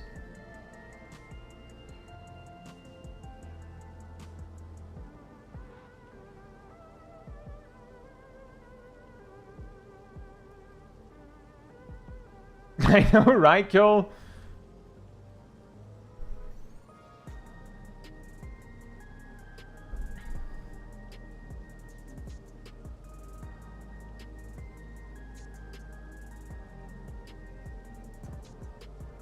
Right, anyway, we have a lot of clips. I know we have clips from Zaf, from Milo, from Yannick, from Shaq,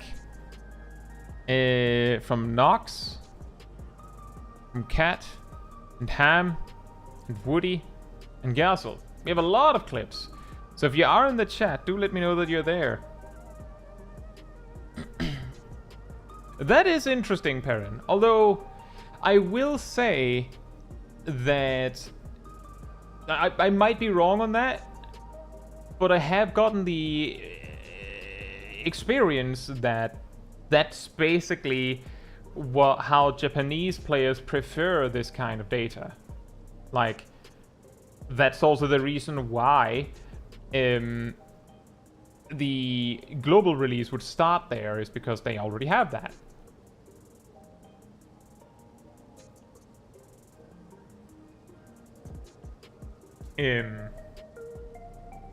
It's a little bit like how Final Fantasy XIV started with, as I understand, NA having, you know, as we know now, that's like everyone has sort of like agreed on the whole doing raid plans and such. But in the past, NA and EU had distinctly different ways of communicating strategies, where EU supposedly had more in common with JP. So it makes sense that, like, given that EU is also part of a global release, and NA presumably would also be fine with taking what's already there as a starting point, that they would start with a Google Doc. And then we'll see what happens.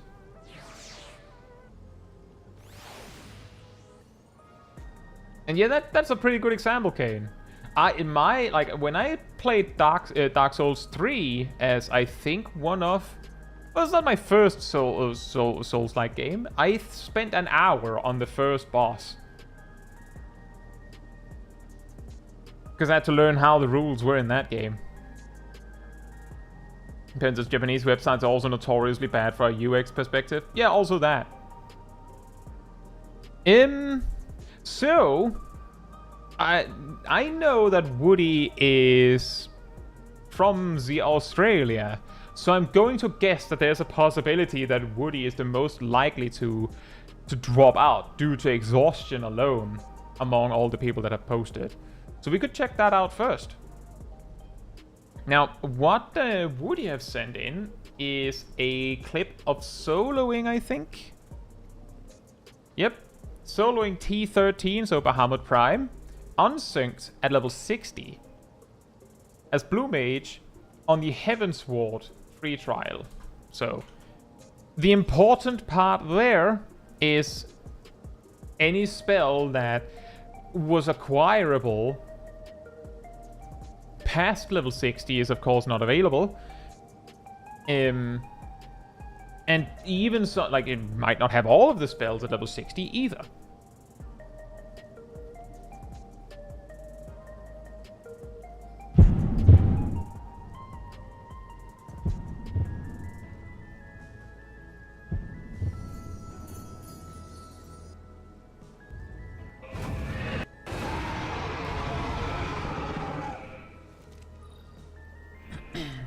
Let me just turn off the music here.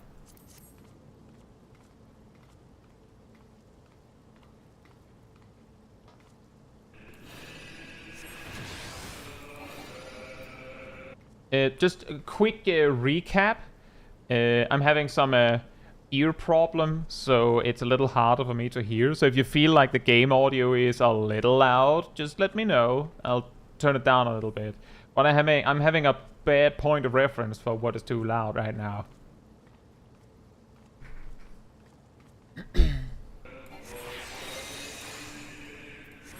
And also true, Brontomid, that was quite weird to discover that EU decided to do the same thing as JP.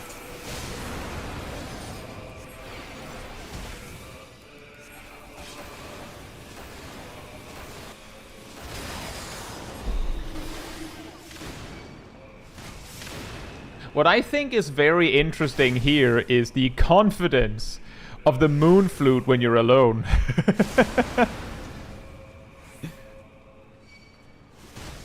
Oh dear.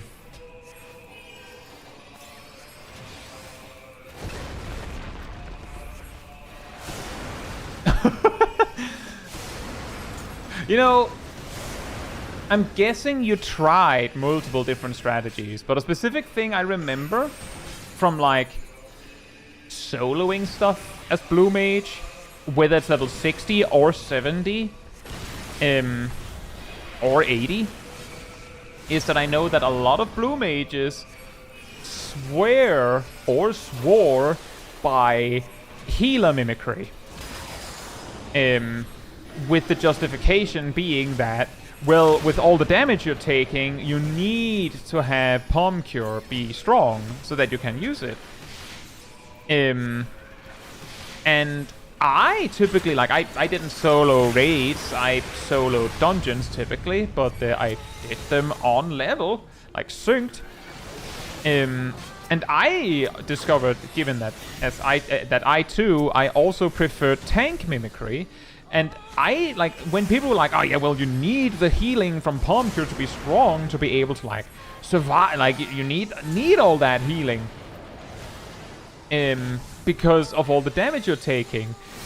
Whereas, when I was doing dungeons, I just didn't see that damage happen. Like, I just didn't take that much damage because I was in tank mode, of course.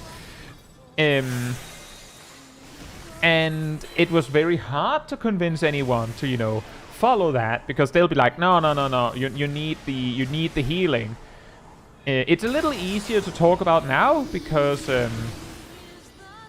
I don't remember what it's called. I guess we might check a little bit later, but there's like a 5-second cast. I think it's called Hydration, that heals just as well as Palm Cure. It's just a really long cast, but tank Blue Mages have access to it too. And I will say, I'm not saying this as a you should have gone tank. I'm saying it as that's basically where my mind goes the first, like, every time I see healer mimicry, because there are so many people that would default to healer mimicry without even giving tank mimicry a chance. But given how much damage you're taking here, rehydration, right? I could see how you would need healer mimicry, especially because at level 60, with the amount of hits you're taking, it looks like a lot. Some of the damage might be, well, it's not fixed, but it's high enough that it doesn't matter if you had the tank benefits.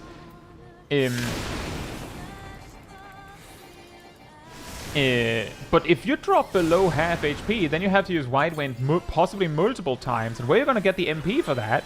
Oh, now you have to use Blood Drain, but Blood Drain basically deals no damage. And there's a DPS check here. It's like that very quickly becomes a problem. So Palm Cure being very cheap is important. There's also the part that it is quite wild that Palm Cure heals you for like 70% of your HP. Like, at that point, who needs White Wind?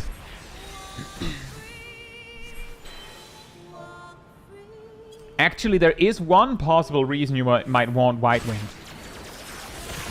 If the boss had an effect that made your spell healing weaker, then White Wind being percentage based means that that it ignores that, unless it specifically sets your healing received to 0. By the way, I might be wrong on this, but isn't there something about raid bosses not being able to miss or something? Or is that just not the case? When you're unsynced?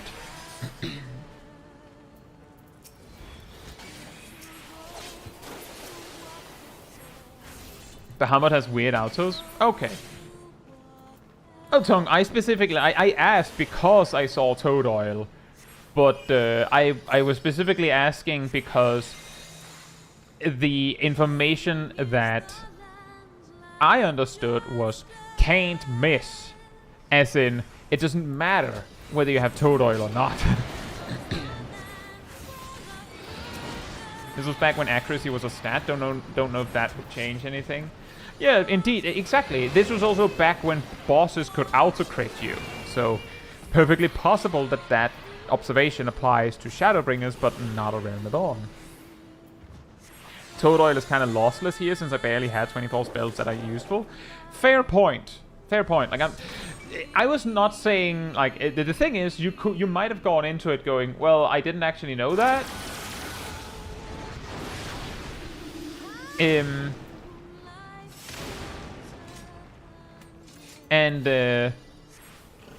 But you know now, or we don't know. But if it was basically like, well, I didn't have anything else I wanted, then that makes a lot better sense. Speaking of interesting picks, did you not have Glass Dance? I get Glass Dance from Shiva? Because I see that you have chosen Leviathan's Veil of the Wall, or Veil of the Whirl, which shares cooldown with Glass Dance. Or was there a logical reasoning for picking Veil instead?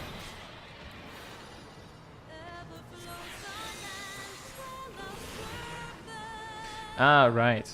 Couldn't you have joined up with other people, or was it specifically you didn't want to?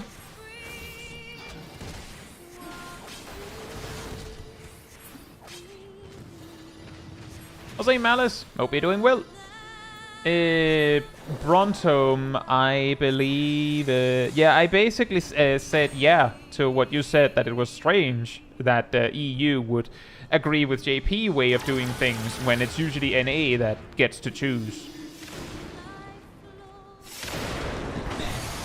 My best guess as to why that would be... no, actually, I don't know.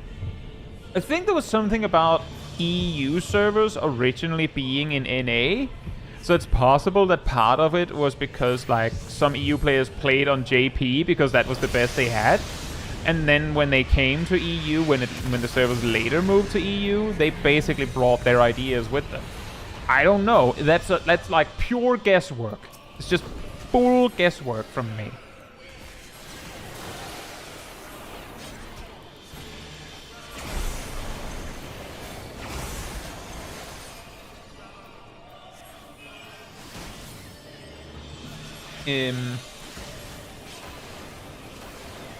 Woody says Veil of the Wall is debatably better, but I use it for feasibility. You know what? Let me just pause for a second for that one.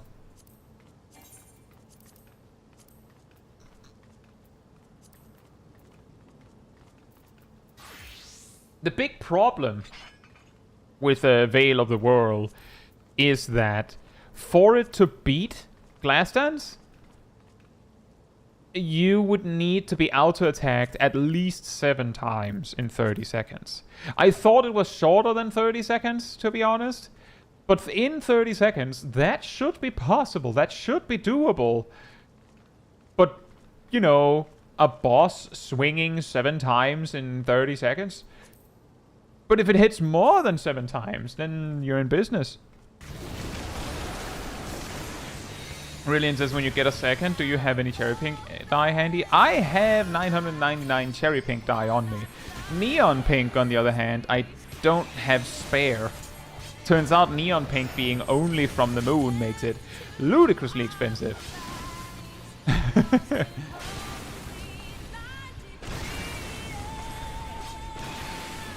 But yeah, true, if you don't have glass dance, then, like, if you have the mental space to deal with the details involved with using Veil of the World, then it's not that much weaker.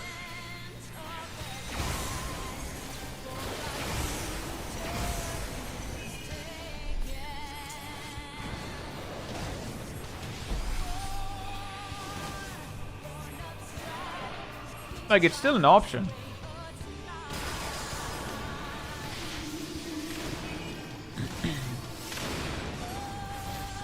What he says, did you know Ravana normal is soloable as Blue Mage synced? That doesn't surprise me. I would guess that the real scary part is if you can get enough of the Moon Gunners, the butterflies, killed in time.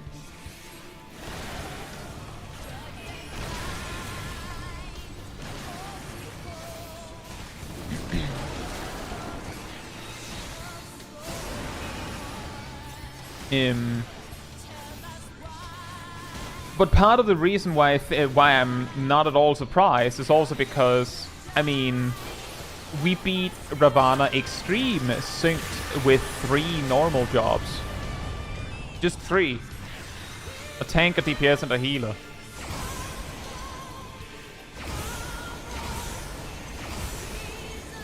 So,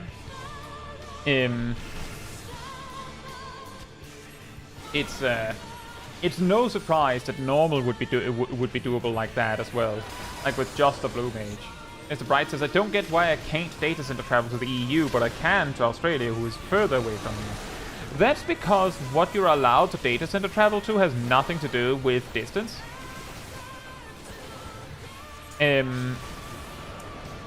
Also, well done. Looking at the clear time, it's at 30 minutes. This was either second attempt or the second attempt of this session. Something like that. Second or third. Or you zoned in and then ate a sandwich. But yeah, well done.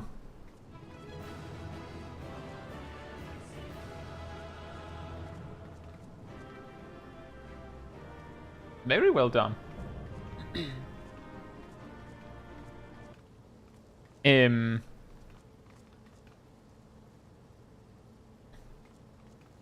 says you're no longer running Moon? I don't. I got everything, so I didn't feel super motivated to go there every day.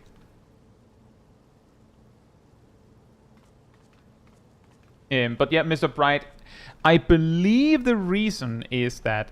So the Oceanic Data Center has a lot of players that used to play on other data centers, so there was a lot more... You could say reason why it would make sense to open the gates for people to visit there first. There's also the part that Materia has a lot of the same problems as Dynamis, which is, you know, the newest NA data center. The difference is that Dynamis players, they can go to other NA data centers to fix it if they need to, whereas Materia can't. If there's not people for content, they just can't do it. Just too bad. So there, it wasn't too big of a deal if a lot of people came to visit OCE. Like, it wouldn't necessarily cause big queues. It wasn't exactly a super lucrative place to come visit. So it probably wouldn't be a big deal. It was initially sold as a beta test, but when it came time to close the beta test, they just decided to leave it there. Like, they just decided to keep the doors open. Which is why we still have it. And the reason why there isn't DC travel between NA and EU, the reason we've been given, is many different concerns. Part of the problem is that if the doors are opened and then they change their mind and close them, players are going to be mad. You can probably agree with that. And some of the reasons why they are maybe a bit afraid of opening the gate is that there are some potentially practical problems that can arise, and there are some cultural problems that can arise. I have given examples of this in a video back in Endwalker where I basically said, you know, we don't need worldwide data center travel first. What we should go and get first is region-wide party finder. That's a better start. And I still stand by that, and I think it's even more important now. Like, not that it has increased much, it's just that, like, it has increased somehow in necessity. And we still don't have that. But like, just consider for a moment the fact that at present on EU, people go to Light for party finder stuff. On NA, if they can, a lot of people go to Ether for party finder stuff. If there was worldwide data center travel, it is a possible situation that EU players now also would hop on over to Ether to make party finder, even with the potential latency. There's also the possibility that the latency itself would dissuade people from doing that, but we can't know that. Like, the developers can't know that. And if that's one of their concerns, that basically the NA data centers will just get even more piled on. And it wouldn't be a very good experience for EU players, because it would basically be equivalent to if the EU data centers were situated in NA. Because they're like, oh, you want to do high-end content? Well, everyone's over in NA, so you have to go over there and have garbage ping. So it wouldn't be a good look. And the thing is, if that problem came to be, we wouldn't know that until we already stood there with our hat in our hands, going, well, the problem's arrived, and if they close the gate at that point, then players are going to be mad, even if it is for the best. Even if it's for the best, they'll still be mad. So that, like, those kinds of arguments is part of the reason why a lot of the time Final Fantasy XIV moves extremely slow on additions to the game. Because if they add something and then change their mind, it's going to be a real mess to take backseas.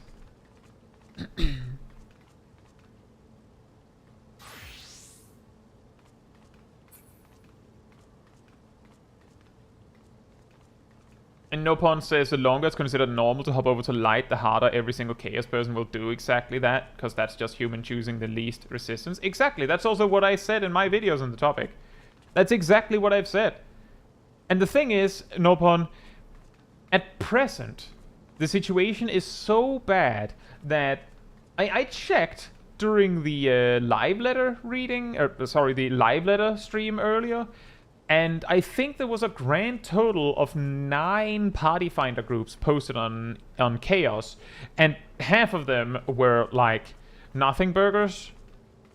I looked up on a list how many there were on Light, and well, for starters, there were party finder groups posted for the current rate tier on Savage, which there wasn't on Chaos. Like, just for start, yeah, exactly, 100 versus 9. And this is basically a problem that has just, like, gone faster and faster and faster, and we've seen it before. We've seen it in WoW. We've seen it in Final Fantasy XIV before. This is the reason why Frontline just matches you randomly when you do Frontline. Because it used to be that you got matched with your Grand Company, and then everyone joined Maelstrom, because they won more.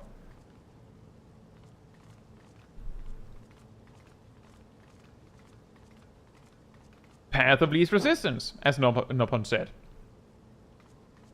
The only solution is to remove the player's option to pick, or their need to pick. And in this specific context, the only way to fix it is to make region-wide party finder.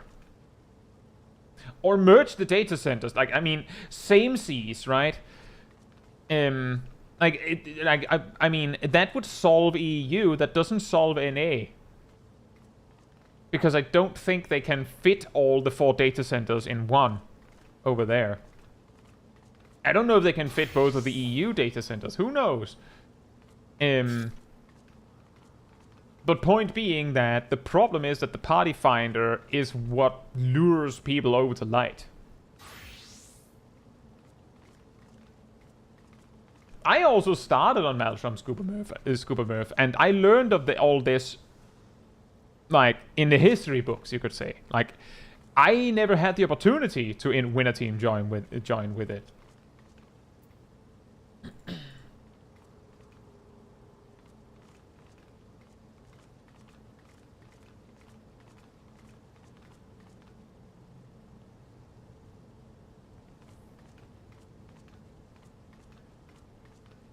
No, that sucks, Bronto.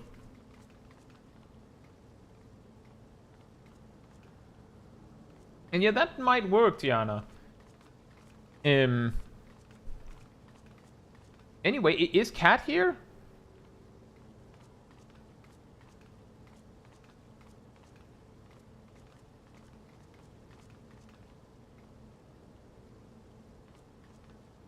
Mr. Bright says, I get the cultural problem because I have been flagged by Twitch for saying a British slur. I abbreviated Wrath of the Gods. And it turns out that's a no-go down in Great Britain. Exactly. Case in point about the OCE thing, I specifically recall that within 2 weeks of data center travel, like worldwide data center travel being enabled for OCE, an Australian got punished for calling someone the C word, which is not offensive to Australians. But it was offensive to the American who was visiting.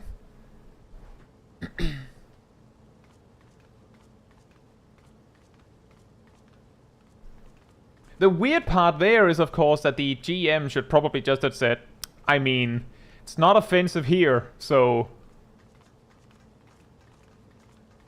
Big shrug. But that's a whole different story, right?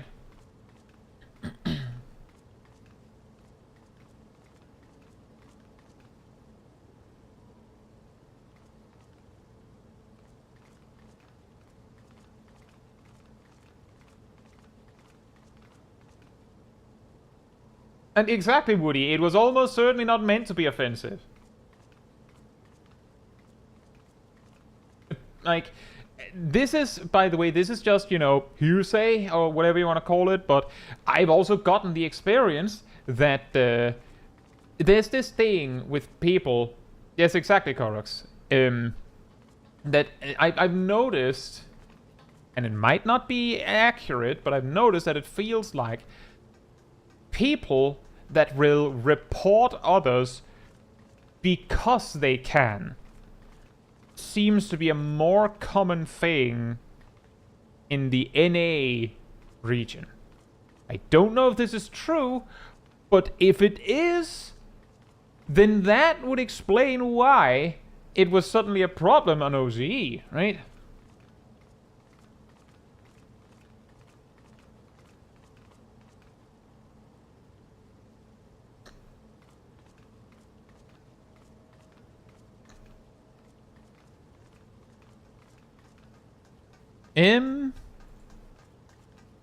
Well, who do we have if Cat is not here? This clip I thought was really funny that we should probably check before we finish tonight, but if Cat is not here, then it's not time for it. You could check Yannick's clip while we wait. And Yamilo said he would be back later.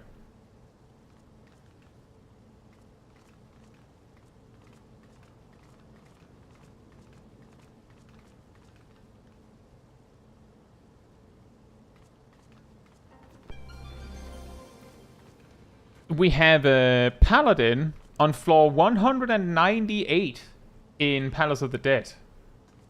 With 6 minutes on the clock. Which means... I believe it takes like a minute to run to the end on floor 200. So you have like 5 minutes.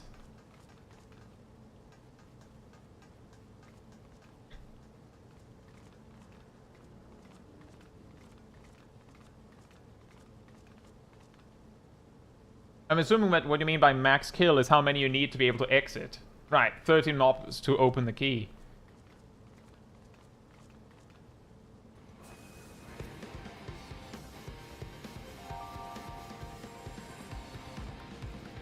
Samuel, just to be clear, what is very common over there?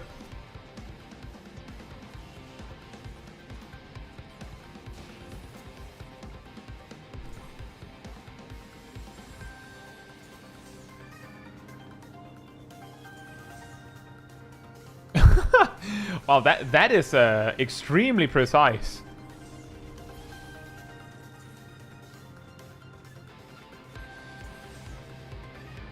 Just reporting people for saying things you don't like. Yeah, I imagine that would be it. Thank you for clarifying. Me personally, the only thing I've reported other players for in Final Fantasy XIV has been being AFK in duties, for instance, frontline, or otherwise refusing to participate in the content they entered on their own free will. And the only time I've reported someone for or Crystalline Conflict. The only other time I've reported someone for something was when they were being a jerk to a friend. Like mega jerk, by the way, like really some harsh language for something basically nothing burger. Thank you, Aerodil.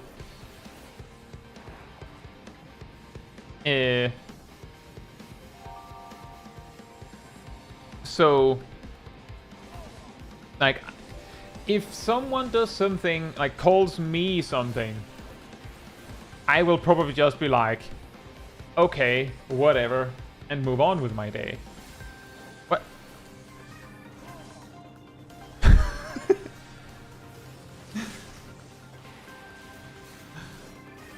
These palace keepers don't see very well, do they? Did that get pulled by him literally walking into you?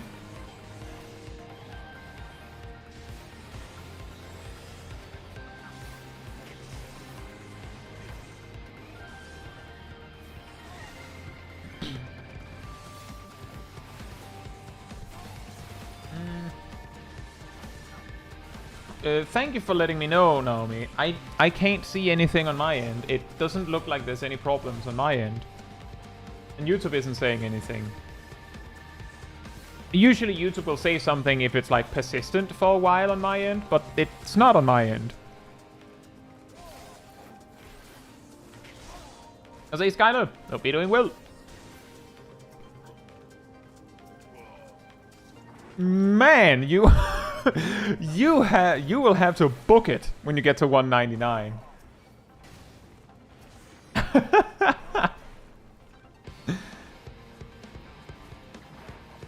You will have to book it.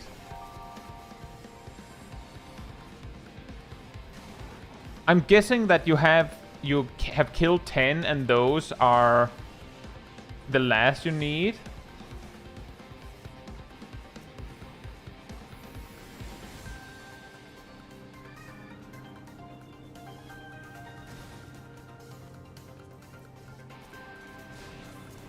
Yep. Imagine if the next floor is no knockback. Then it's just over.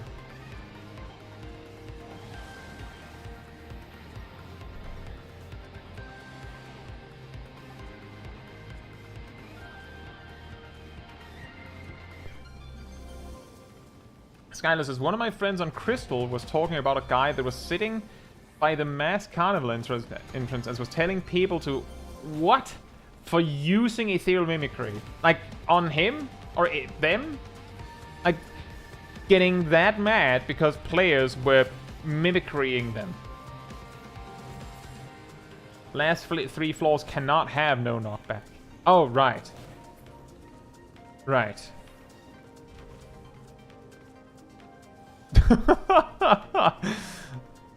Run! Again, remember that it takes like close to a minute, I think. Or is it a lot less in Palace? I can't remember. Like, you have that timer, sprint is on cooldown, you're just optimizing the run path to make it down there. Oh yeah, you have jog! Palace of the Dead boss.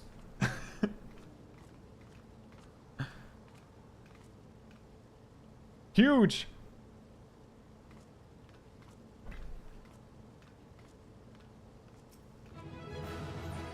And now you have 10 minutes. It is a little mean that they wait with giving you that clear, like you have to run like 40 seconds down the road before they let you have those 10 minutes. And yeah, also that shack, the Eureka Authors one is also crazy long.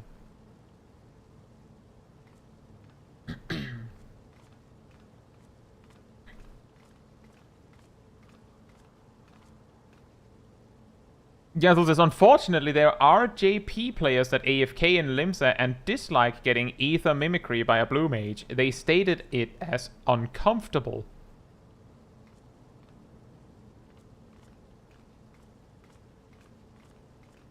Like,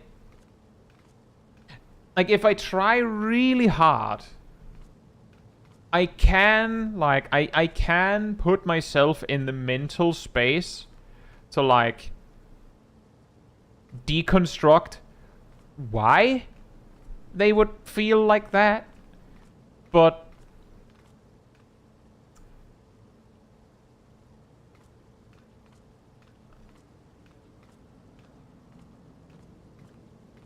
Answer says, do you even know if you get ether mimicry? Yeah, you do. You absolutely do. It looks like this.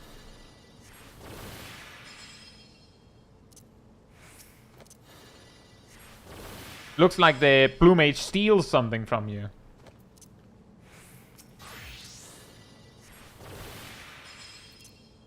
But they don't steal anything from you.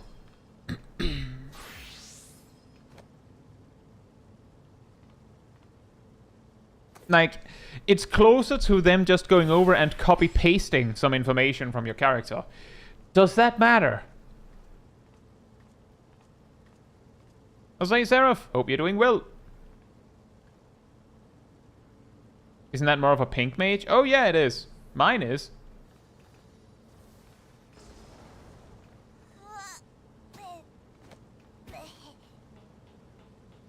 Yeah, that was basically also what I said, Gazel. That's like, I can see how they could they could phrase it like that or view it like that. But I do feel like that's like one of those cases where I'm like, calm down. You know what I mean? And I say this as, I would say, a very considerate person. I'm saying, I feel like that's a stretch.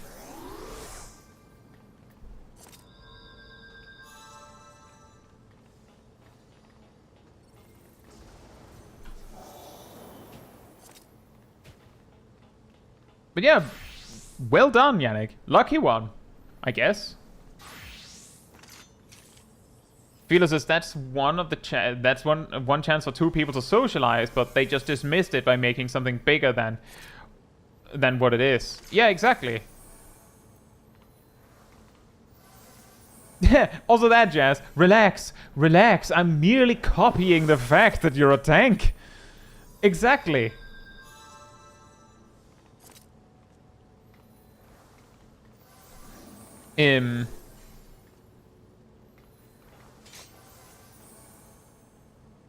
Like, I would also say it would probably be a solid move to just not hang out in Limsa Lovensa if you don't want that to happen. Like, while we're on the topic.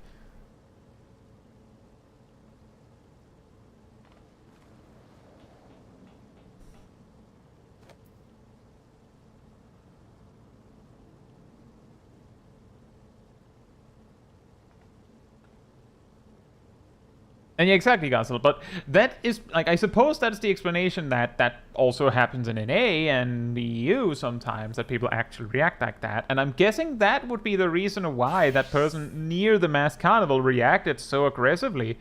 Although I'm like, you stand near where blue mages congregate, and presumably you are a different role than DPS. You know? Like, if it's a big deal, maybe don't be there. You could be anywhere else but there. Hey, Gleaming, hope you're doing well.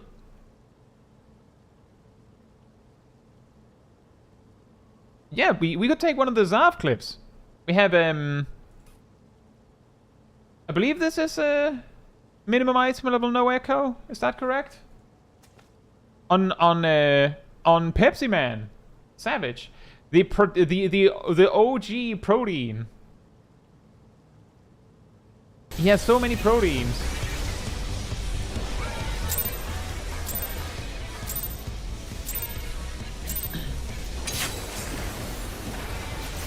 And yeah, like Woody, I've sometimes done that. Like I've seen people do that. If I have in the past, if I happen to, like, you know, finish something in the mass carnival and, like, I was, like, done, but I didn't have anywhere else to be, I would just switch to a different job, like a different role.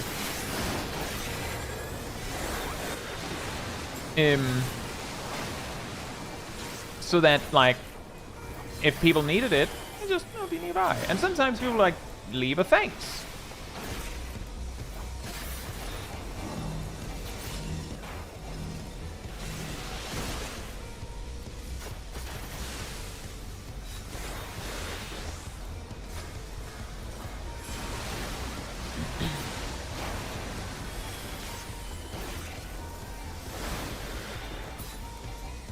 But yeah, it's not that bad.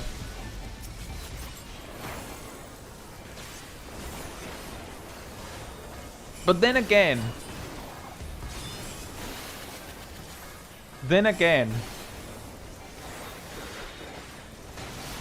oh, it reminds me of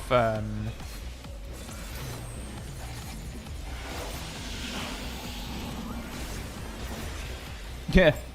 Speaking of how much WoW we've been talking about tonight, people that would make a basically like a custom emote. You've seen Zip use this sometimes too, maybe if you've met Zip in game, where like they make an emote, like it's a rogue, and they make an emote, let's say steal, like rogue's name steals 1 gold from target, and then like uses it on you. And people actually going, hey, wait a minute, give me back my money, not realizing that it's a joke. And then actually getting mad about it. So it doesn't fully surprise me that people would assume that the blue mage is actually stealing something.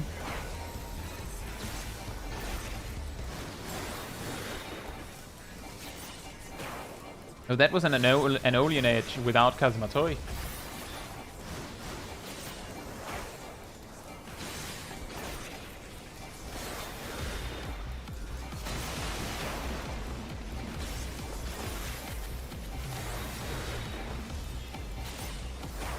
The fact that I know that the normal version of this fight typically ends shortly after this, and this is like, oh, a tank is dead, and this is like 30% through the fight, is concerning.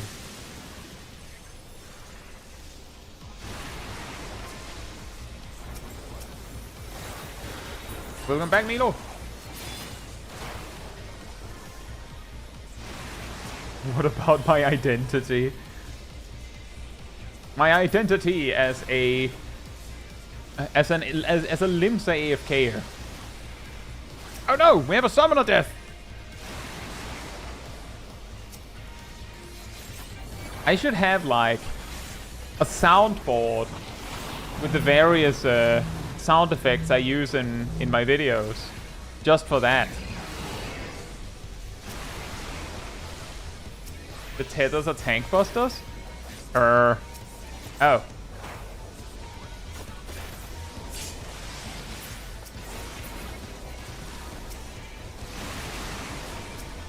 Exactly.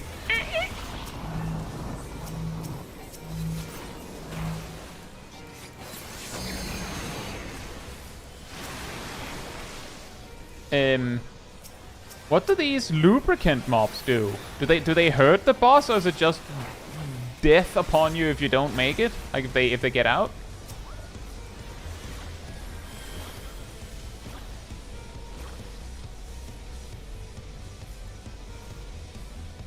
Can you not attack it? Now you cannot attack it.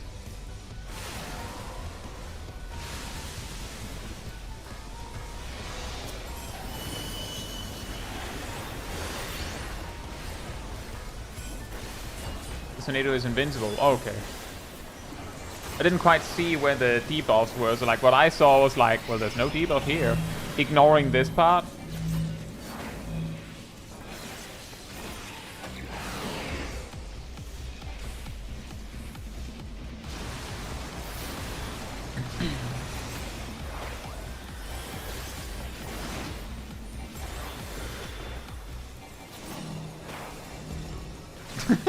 Mr. Bright says, every Limbs AFK saw the one cat tribe in the desert not wear pants.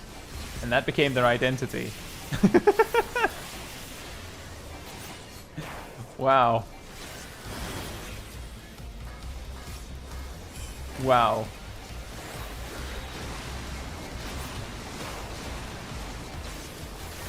Tongues says, are you ever gonna redo a video of playing as badly as physically possible and still clearing content?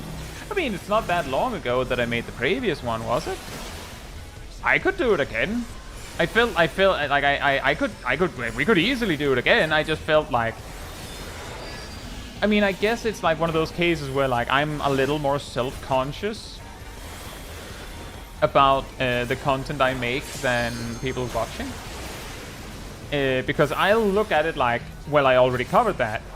But then again, if you watch the whole Mythbuster playlist on the channel, you'll find that there are certain topics that will be explained like 5 times in that playlist.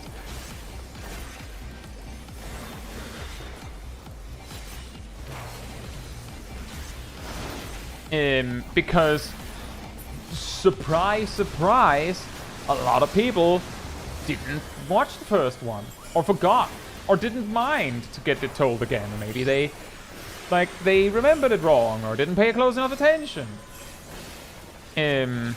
Like genuinely, there have been some recent Mythbuster videos where I've been like, I need some volunteers to test something, and I'll explain what to test, and they'll be like, didn't we already do that though? Where the answer was a resounding yes, but not recently. Also, hey Keldia, I know you've been in the chat for a bit, but I hope you're doing well. So I could see the reasoning to do it again. The funny thing that I ran into with the "what if your entire party sucked" idea was that that was the tank buster thing, right?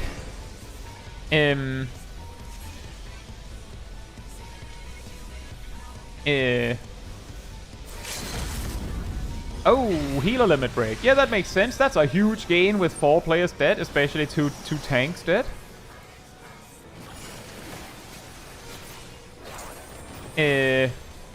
But the one thing that I ran into a lot was a lot of people going, yeah, well, you aren't really proving anything because, like, a legitimate group that were like that wouldn't be doing mechanics that well. Which was pretty funny, because I think on the last boss we almost wiped due to goofing up mechanics.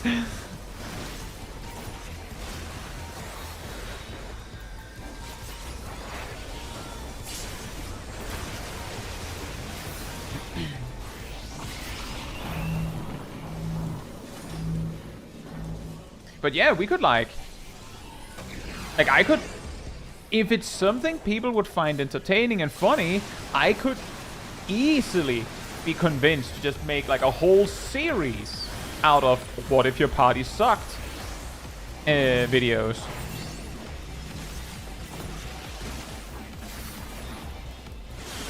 But the key being is that something that people would find interesting. I sort of assumed that the novelty would wear off really quickly.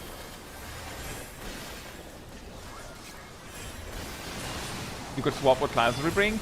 That would be the obvious starting point, wouldn't it?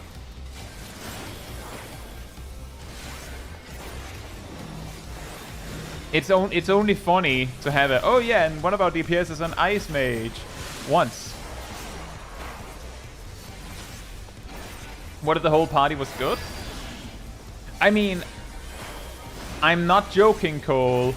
I could probably just take an arbitrary recording of the community expert roulettes I do almost every day, and just record that and just put commentary on it and make that the title. The funny thing there is that if I actually did that, I am almost confident that the comments would be filled with people going, Lamau, why do you have a healer? Or, wow, pat yourself on the back there, you're not that good, and things like that. But that could also be funny. That could be an interesting contrast to be like, because in my videos,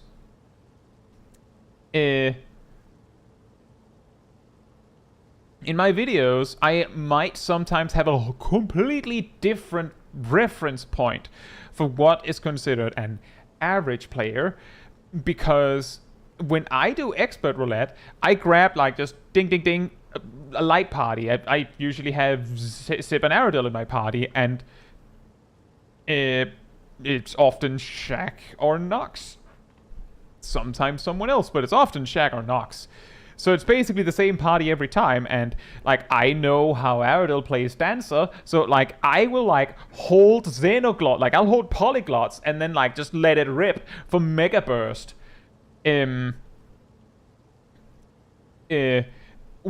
Devilment comes up in a dungeon, like I'll basically do a raid buff optimization in a dungeon because I can.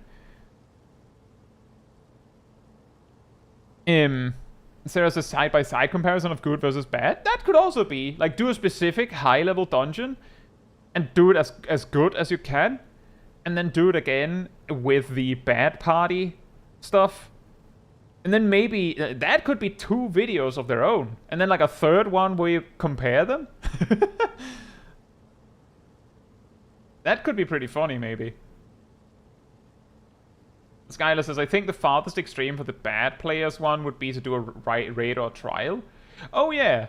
See, the funny thing is, I actually had that one on the drawing board, and then the second raid tier released, and well, let's just say that the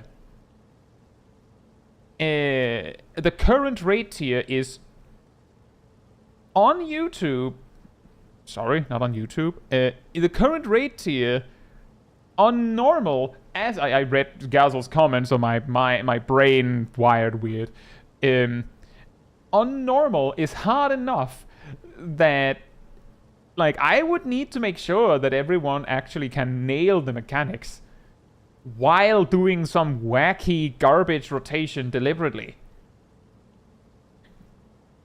Where I feel like you could easily take like Black Cat versus a bad, like a deliberately bad team.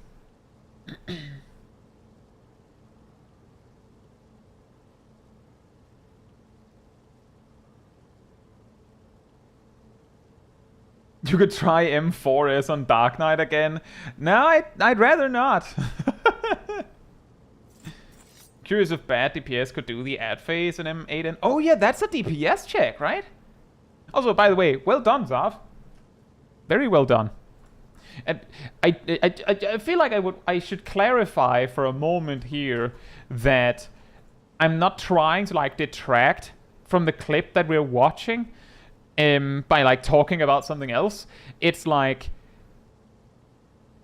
for me to react to the clip itself, I could sit in complete silence until I see something and like really comment on every little thing, but like 90% of it is like the viewing as a whole, like looking at it and then seeing a thing and like commenting on it, because it's more like, I would say for the most part it is Zav showing off what the Sync Academy can do, I believe, and just having fun with it. And I enjoy seeing these fights done. And then sometimes we'll see Zav get splatted by a tank buster that I assume wasn't supposed to go on Zav. And sometimes we'll see Zav use Aeolian Edge without Kazumatoy, and then we laugh at that because, oh boy, my damage loss. I don't mean to like detract from it, it's just I can watch the clip and also talk about something else, and that might be more entertaining for all of you, because you can probably also watch the clip and, I don't know, listen to me talk about something else. Double value. Viewing opti. You're watching a stream of someone watching a video while talking about something else, and you might also be doing your dailies at the same time. Man, the turbo watch maxing.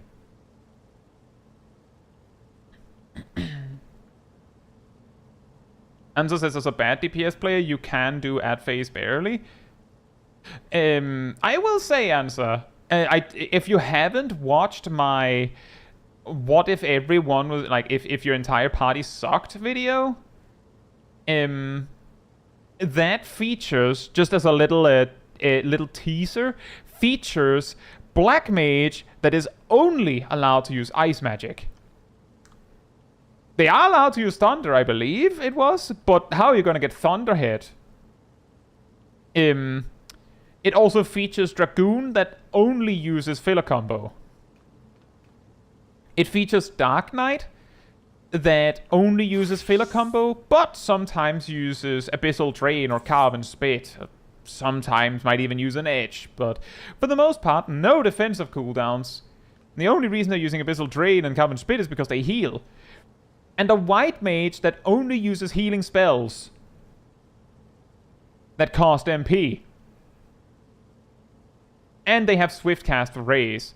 But they don't have Lucid Dreaming. And they're going to be using Cure, Cure 2, Cure 3, Medica, Medica 2, and Regen. They also have Ishuna, but there's nothing to remove in that in Vanguard, which was the dungeon we did. I think it took like nearly 40 minutes. It was ludicrously long.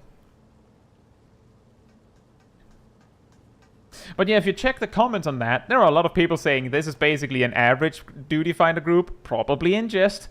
And a lot of people saying, well, this isn't even accurate because you weren't getting hit by mechanics very much.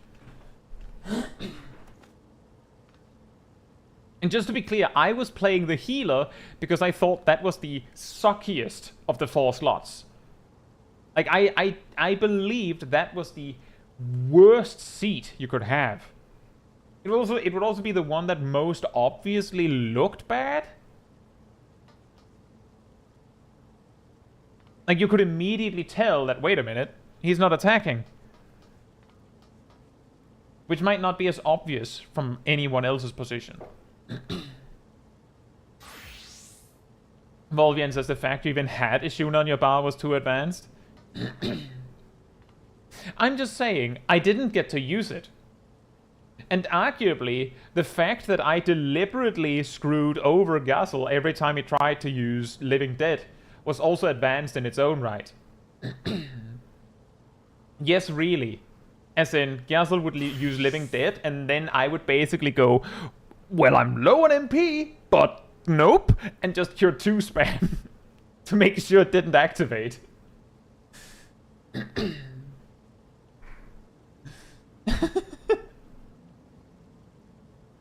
I believe I mentioned that in the introductory part where I'm like, the Dark Knight is allowed to use Living Dead, but it will not work.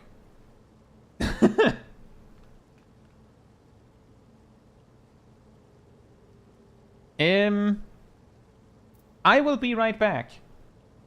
And then I'll see who else is... who's here again to check clips.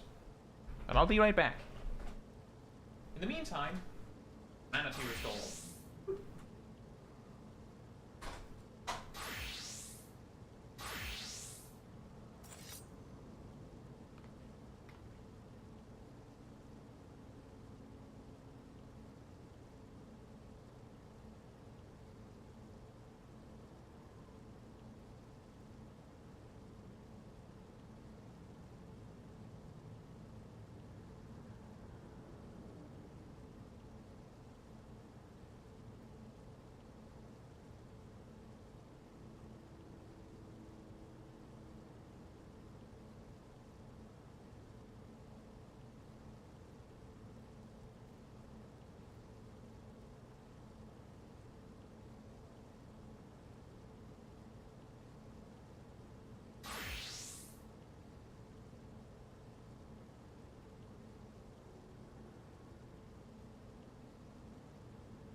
Alright, I'm back.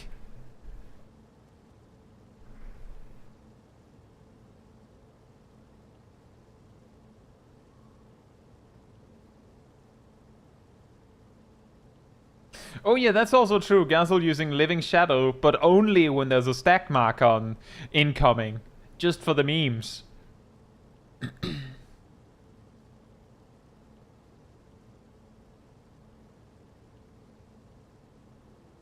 Yannick says, would you be interested in dipping toes into party Palace of the Dead speedruns? It depends on a lot of things. I don't know how much time I would have to be able to invest into that. So I personally might not be the best person to ask, but obviously if part of your thought process on that would be, that could be something interesting to make a video about or something, then I would kind of have to be the one there, right? And yeah, exactly, Gazel. It's one of those hilarious things where a lot of people actually looked at it was like, why would anyone think that Living Shadow could take a stack marker? Then again, why wouldn't it? A cat. Oh, Cat is back. That was the clip that I specifically really wanted to get. The reason why I really want to get that clip checked today is because this clip is directly associated with what we did Tuesday. I said on stream Tuesday that I didn't think a summoner would be able to solo Cutter's Cry synced, so Cat did it. The reason why this clip is specifically fully focused on the worm fight is because while the ant might be challenging, it's perfectly beatable. It's just, you know, it's just a boss that summoned an ant. When you kill the ant, you should probably be fine. And the final boss can be kited, like crazy easily. But the worm puts a dot on you that basically, let me put it like this. As far as my tests went, tanks can't solo the worm. They might. Maybe there's something I've overlooked, especially given that Summoner can, after all. But if the boss puts the dot on you and then leaves, then, like, you just die. Unless you can heal yourself, which was why I thought it has to be a healer, because they can use a Shuna.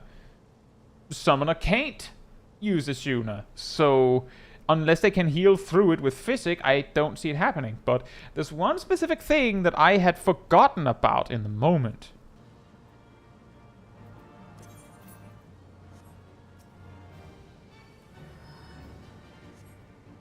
Speaking of forgetting in the moment...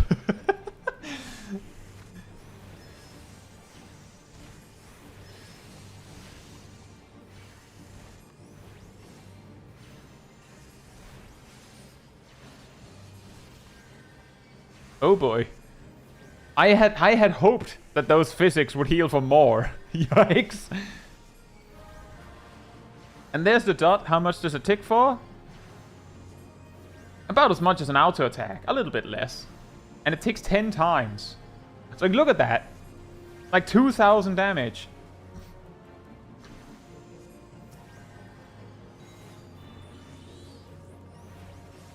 Also, he's on throne. Hope you're doing well. I do recall Cat mentioned that they were using at least parts of a like intelligence mind gear, like, you know, a Realm Reborn gear potentially, to specifically pump up the mind a little bit to help it. But a particularly scary thing here is, and the thing that I said that I had overlooked is the dot the worm puts on you is the kind of debuff, the kind of mechanic, the kind of debuff that only applies if it does damage. Which means that if Cat can time it so that Radiant Aegis has been activated just before the dot is applied, Radiant Aegis may possibly be able to just block the dot altogether, which, given the dot does 2,000 damage thereabouts, maybe like 2,100 actually, that's worth like 7 physic casts. If, like, even if Radiant Aegis blocks nothing else, it will basically save you like 7 to 8 physic casts. So like 20 seconds of uptime saved. Because I was just leaving all the auto attack damage on the table here. Oh yeah, that's also not very optimized. Although I'm guessing part of the reason is that Cat is a lot more focused on other stuff, and each time the boss leaves, it becomes like it stops being targetable, and then you have to like re-enable auto attacks. But maybe it comes in later.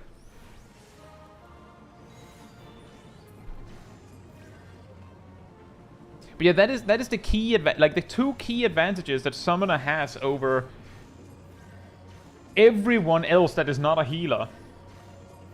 Is that, first of all, Summoner has a usable heal. No other mage has that at this level. No other DPS has that at this level.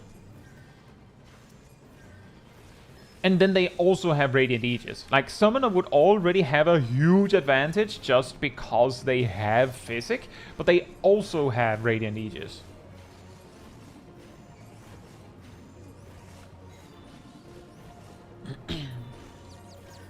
This pull has no business being the clear. But I mean, the fact that you were able to consistently enough perform it is worth something.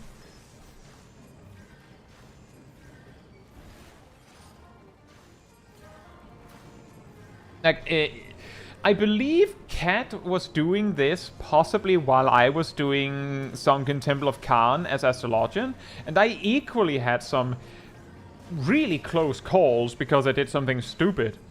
The fact that you were focused enough to, like, stay the course, it should also be commendable.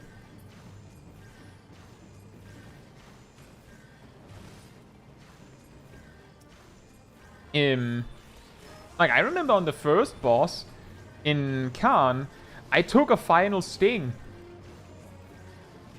that I was not supposed to take. Also, this is a Whew, that was what I was picturing, because like the specific thing I mentioned was that the boss is going to put its dot on you and then auto attack you and tank buster you while the dot is ticking. And if you have all of that on top, it might be difficult to do anything. Like, each time Cat uses Physic, Cat is not progressing the fight.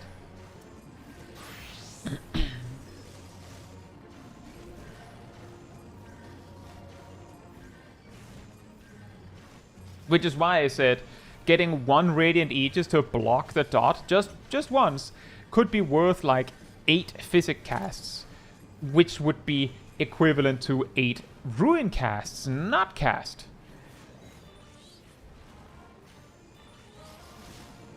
Summoner dots would be useful here? Yes, they would, Eaterhead. Hope you're doing well. They would actually be quite handy. Imagine if someone still had Miasma and Bio.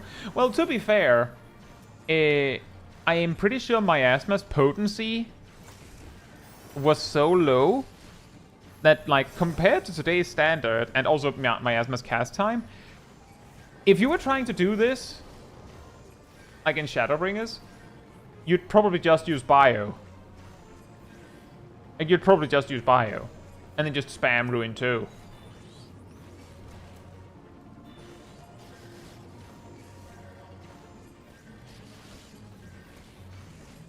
Like, Miasma did upfront damage, but the upfront damage was garbage, and then the dot wasn't that great either. It was better than Ruin 1, and 2, of course. But if you're, like, you have Ruin 2, you'd probably just, like, just use the instant option and run away. That would definitely be what I would do. I'd just Bio and then run. I don't need Miasma.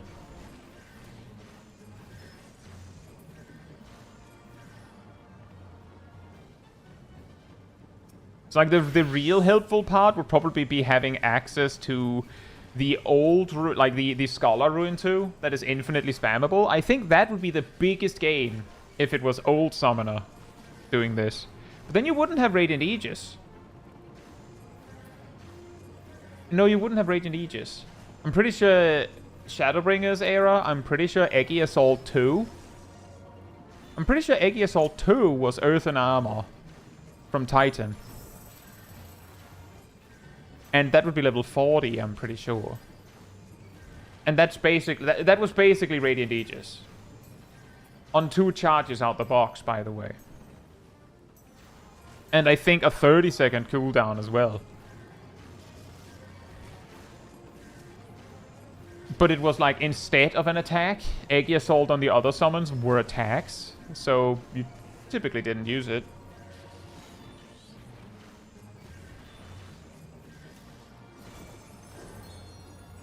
But yeah, Woody, basically, your options for this fight is a healer, and I'm reasonably certain Scholar is the king of this, because they learn Ruin 2 in the, like, at this dungeon's level.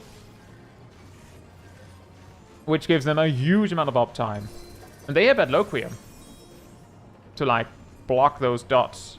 I mean, Sage has E-Diagnosis, which might be better at doing it reactively, but you probably have to do it you probably have to do it proactively anyway. And if you're not doing a healer,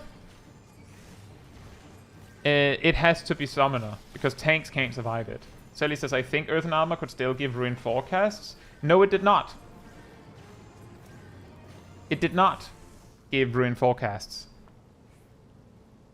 I say this as I specifically remember that I would, like, I remember when I was progging E6S, that when there was, like, the downtime when the 2 bosses were merging into Melon Man, that I would use Earthen Armor, because it took so long that I was like, I basically don't lose a cast here if I time it right. And it did not give Ruin 4.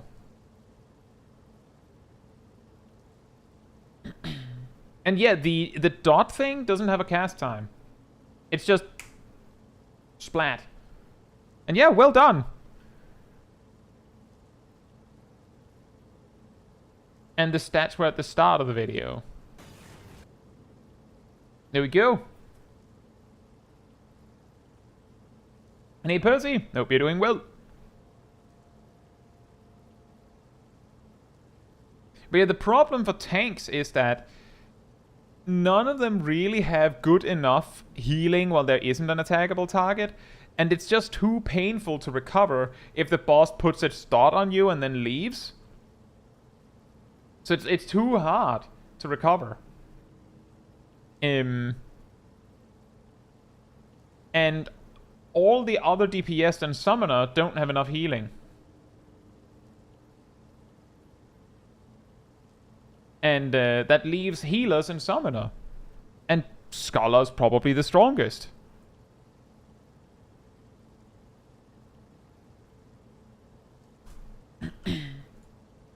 But well done. Next, Nox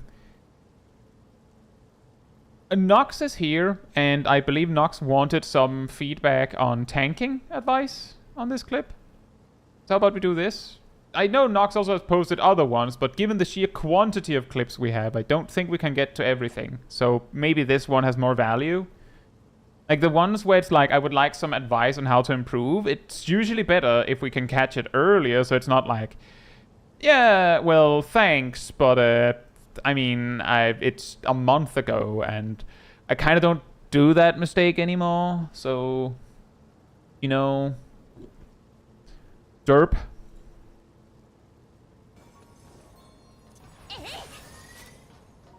Oh yeah, and speaking of which, did you see? You heard what I said, right?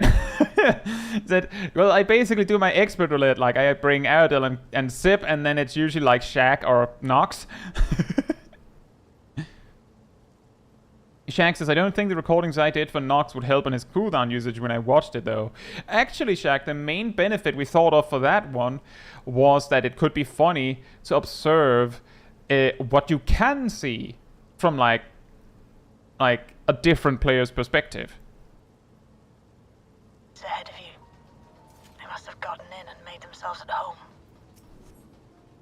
So this is like basically one of those experiences when I say I could like make a recording of what if your entire party was good in a dungeon.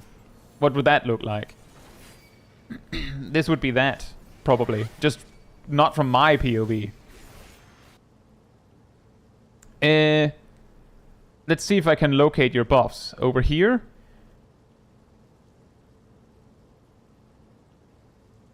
I would say around here, you could probably use a defensive cooldown. Pop Aurora as your pull? Well, let's actually review that. Gotten in and made themselves at home. Nox has done this dungeon a lot of times with Zip as the healer. And Zip has a tendency to use Recitation at Loquium. So this HP is irrelevant. Like, this lost HP is irrelevant. There it is. You see it? Boom. Basically full HP. And full HP from an EOS heal right after. So an Aurora there would have been... like, if we're going to be super pedantic, the fact Nox knows... or could know how Zip plays means that it would have been stupid to use Aurora in that very moment. Because Nox could know that Zip is going to use Adloquium there.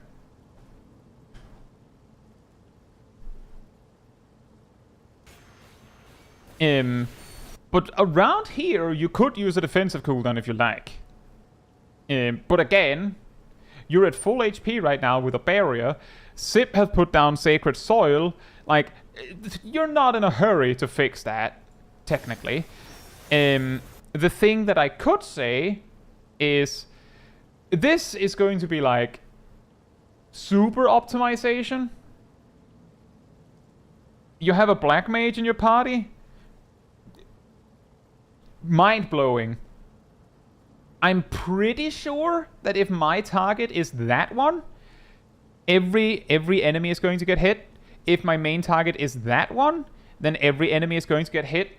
But if my main target is that one, or that one, or that one, there's a maybe not that one, but that one and that one are too far apart. You cannot choose them as main target as Black Mage and hit everything. Which means that if nothing is done about that, there's a very high possibility that this mob or this mob is going to survive longer than everything else.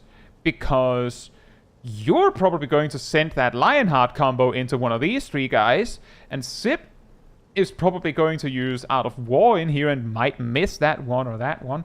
And Aradel is probably going to use things like Standard Step and Last Dance and things like that, focusing on one of these three, which means that this one and this one are only getting the secondary target damage. Which means that it is extremely likely that this one and this one will survive the longest. And I'm saying that without having looked ahead.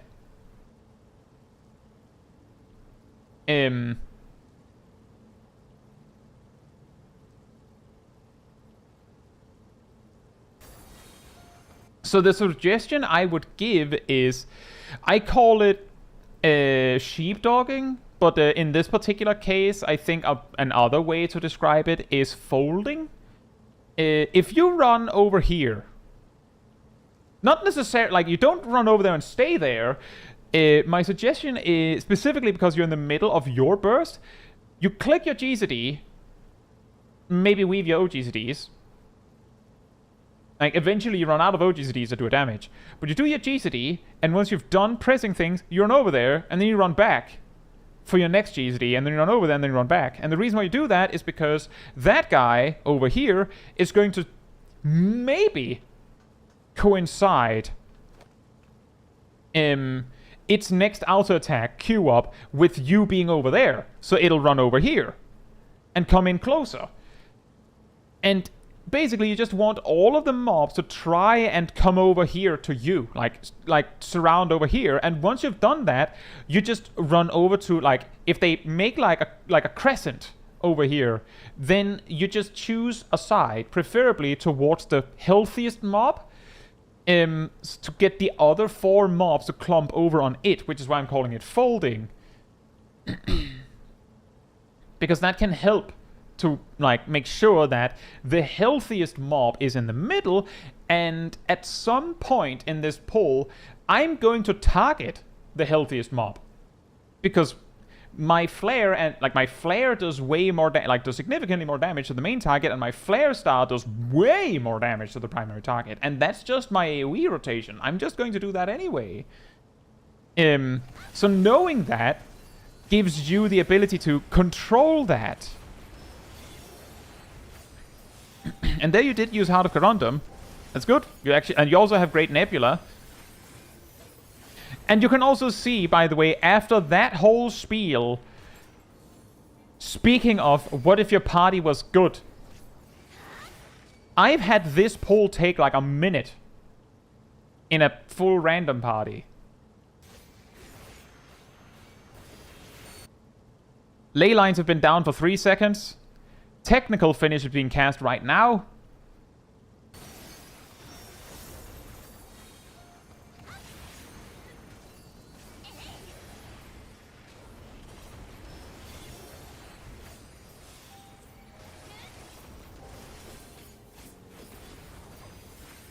"16 seconds. We didn't even get to use the raid buffs fully. Look for an opening. So ultimately, Nox could possibly had precast Great Nebula and it would have been fine.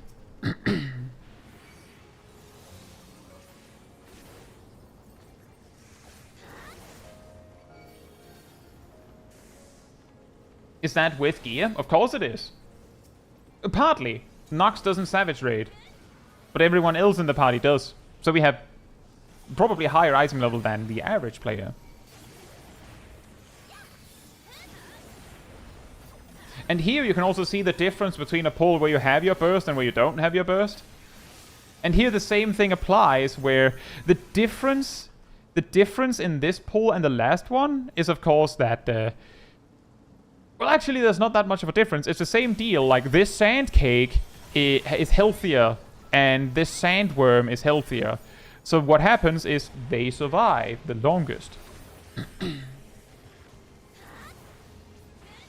And yeah, let's actually do that one too. Cole also pointed that one out. For an opening. The ranged pulling strategy is something you can use. No reprisal, neither pull. Raging Bull. Did you see time on that first pull to justify using reprisal?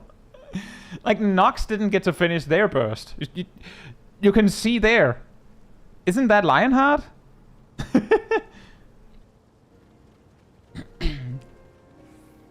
But yeah, Tomahawk that guy. Well, Lightning Shot in this case. Lightning Shot, tap, provoke, tap, Lightning Shot, and just continue running. You could also, in this particular case, if you're feeling confident that we can keep up, you could also just trajectory over here.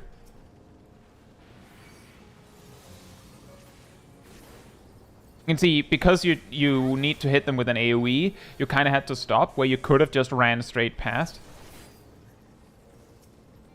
It works on... It's super good on 3 mobs. If it's 4, it gets a little awkward, because the 4th mob you have, like, dangling, where you're, like, waiting for the GCD.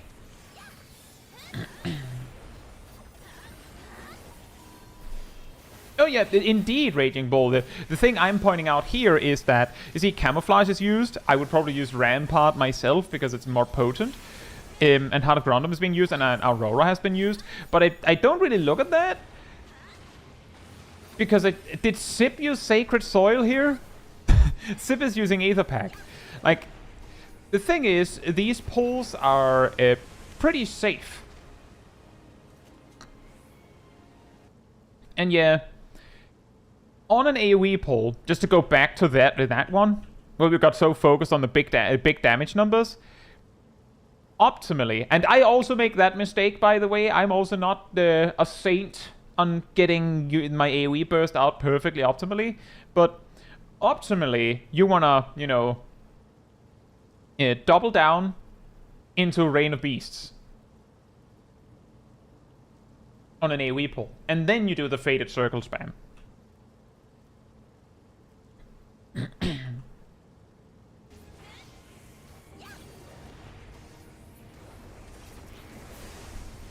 You can kick the worm to keep them up stacked. That's also true. Anything that puts down a circle AoE, you can do that. But it's not a bad. It's not too bad of a call to not get too used to that in case your healer's a white mage. So a fun fact, I mentioned this a few times. I even mentioned it on the Tuesday stream. The opening phase on this fight is about 28 seconds.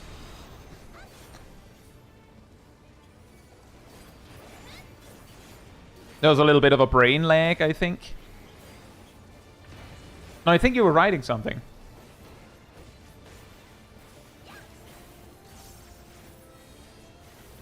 Yeah, about 28 seconds. So if you don't have no mercy, like right off rip almost, then don't use it. I actually, like, Aerodel and I learned this. I only use ley lines in the opener if I have it on the opener. Otherwise, I'll just sit on it for when they come back. And you can also see this is another tip for black mages. If there's no one else who has higher prio for being under the boss, you just plant those ley lines. There's space for at least 2. 3 if you're really smart. And we also discovered Tuesday that the boss only leaves twice. Double down, way higher prio than Gnashing Fang in No Mercy. That is also true. But as long as everything comes out the door, it doesn't matter. The key is not losing any casts.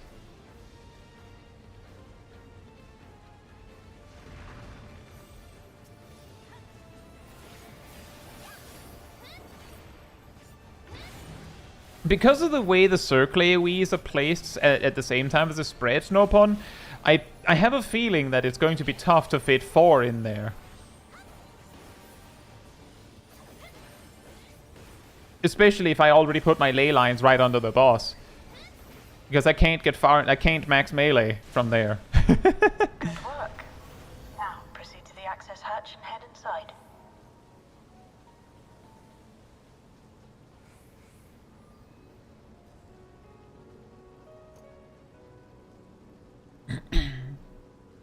But yeah, the most effective way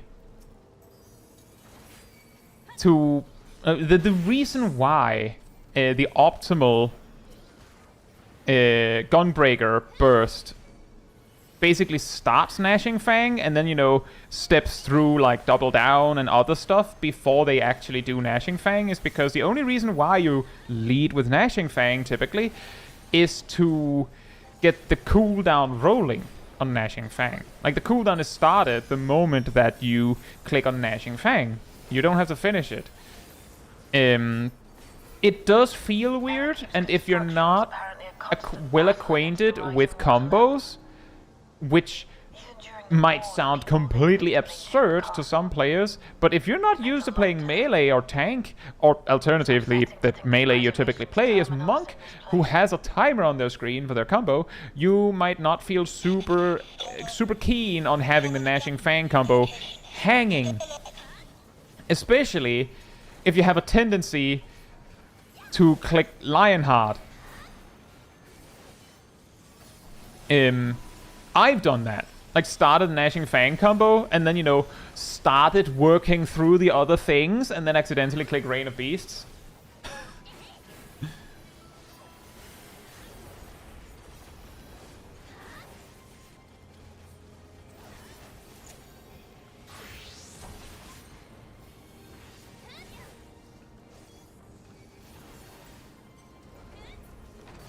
So, you have come. Let us measure your strength. Right, I see, Nopon. I'm guessing it's when you do this dungeon, you're doing it with 2 melees.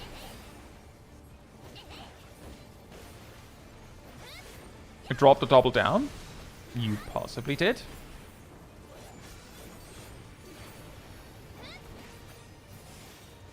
Cool suggestion of if the boss fight is cutting short, prioritizing Sonic Break is also a good idea.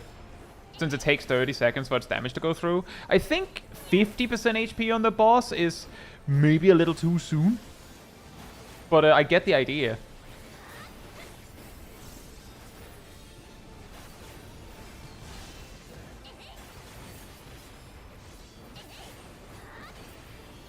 And yeah, I do the same, Cole. Gnashing Fang, Double Down, Burst Strike.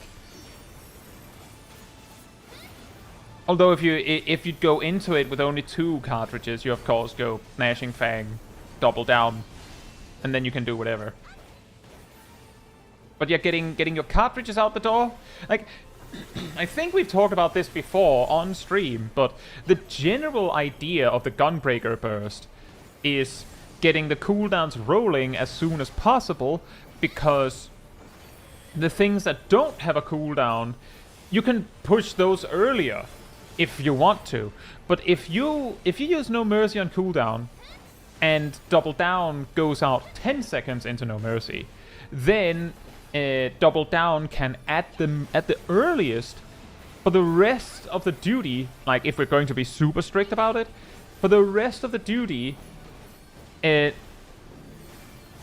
Down has to go out 10 seconds into No Mercy and can't come out any earlier until you drift No Mercy. You will show me more. I bid you press on. That's true. If you have 3 DPS, then 50% might be the sweet spot where you have to Sonic Break fast.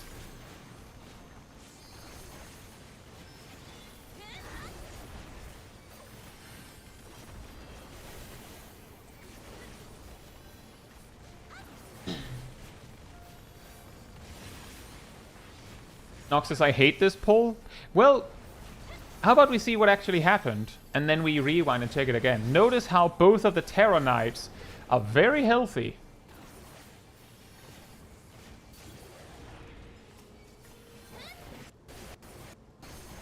I would say the position of the pack in this pull was probably not the worst. I bid you press on. I've had worse. These are big boys, right? These are the chonkers. They have a tendency to cause the biggest trouble when you're trying to stack a pack. The most effective way to fix that is to do the folding I suggested before. My suggestion would be run over here Like, behind this guy. Because that means all 5 of these mobs are actually ranged. But they will come to melee range anyway for some reason. But they're all ranged. To some degree. They'll come to melee range, but, like, eventually. So you go over there. In the same way as I said before, if you have, like, big damage coming out, like, your No Mercy is on cooldown anyway, so you don't have anything big, so it's probably more valuable to sack your damage to get the mobs into position. But you run over here. This guy is gonna come over here. These guys are gonna come over here. And then they're all going to, like, squish out in, like, a crescent formation. And there's a good chance that this guy will be, like, around here. And this guy will be around here. And then you just run over to this side of this guy. So, like, you basically just, like, fold the pack over and over, which increases the probability that you and ranged can hit everything.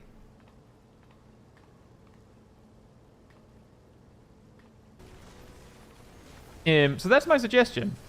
If it was me, I would be over there. Or over there. Like, you could also go over here. Like, where you are now, you just go over there. And yeah, exactly. Sheepdog mentality. You go over here. And once you see the pack, like, come over to you, you just, like, you basically... how about I bring out paint for a second?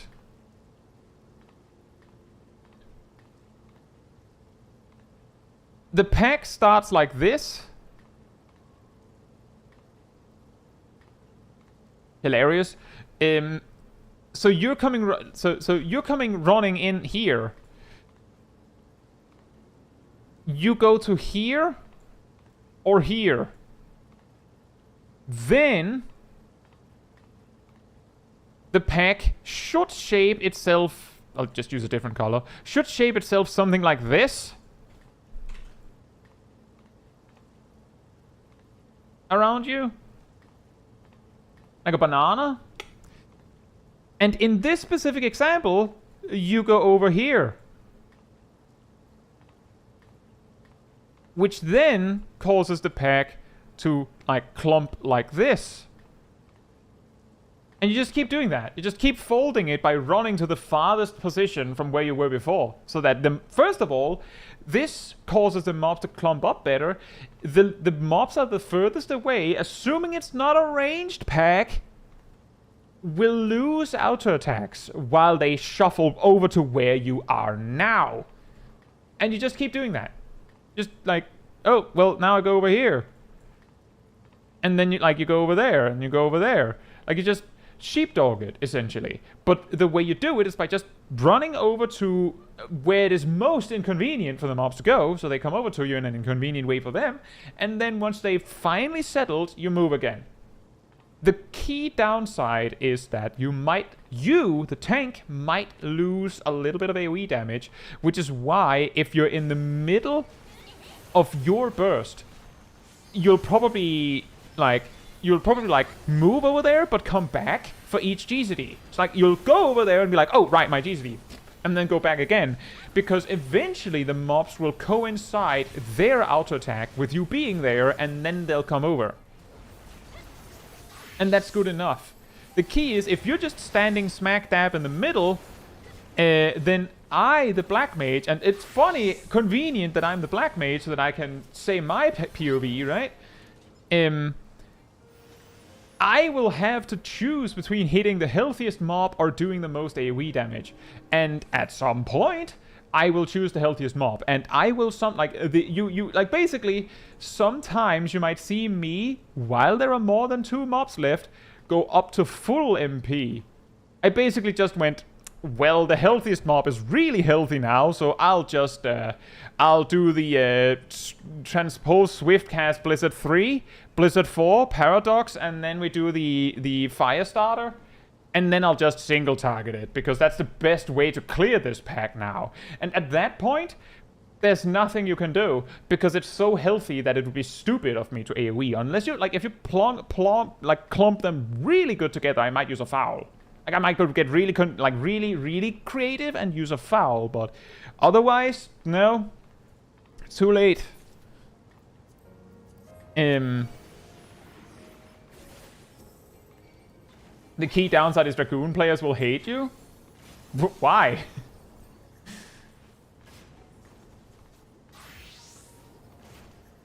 Is it because they would like the banana formation? I mean, when they're clumped up, they should be in the light AoE anyway. Is this the one where I remember to LB? Oh, I guess this is one of those where it was like, oh no, there it is. The problem here is that our 2-minute burst coincided with this pull, so I didn't want to limit break.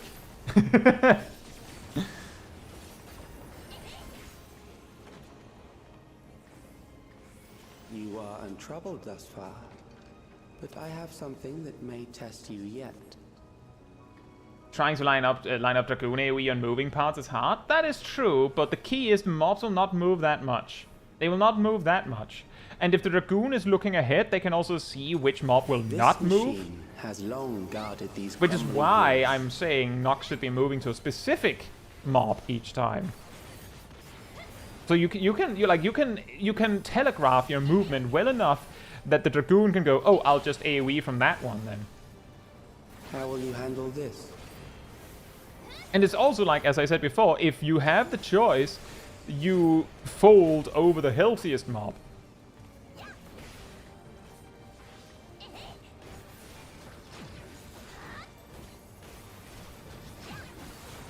Mr. Bright says, had a few duty finder parties ask why I ran back into packs. Oh yeah! Let us like, more weaponry. I believe Nox knows that one.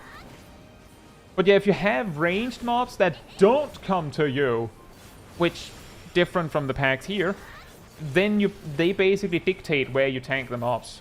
You can't really do the folding as easily when they're ranged mobs.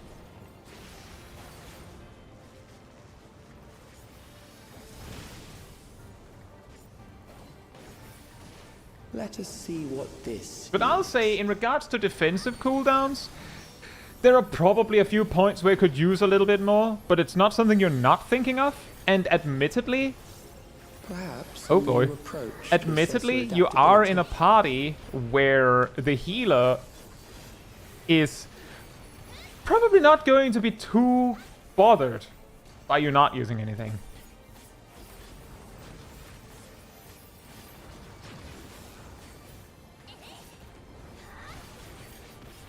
So, uh-oh, that should have been a solid barrel. Just taking that burst one more time here. Obviously, don't do that. Don't just stand there like, what am I supposed to do? My advice on that, I think I brought that up on a recent Mentor Roulette stream as well, is instead of starting your burst, like clicking No Mercy, clicking Bloodfest, and then going, wait, what was it I needed to do? Just don't start.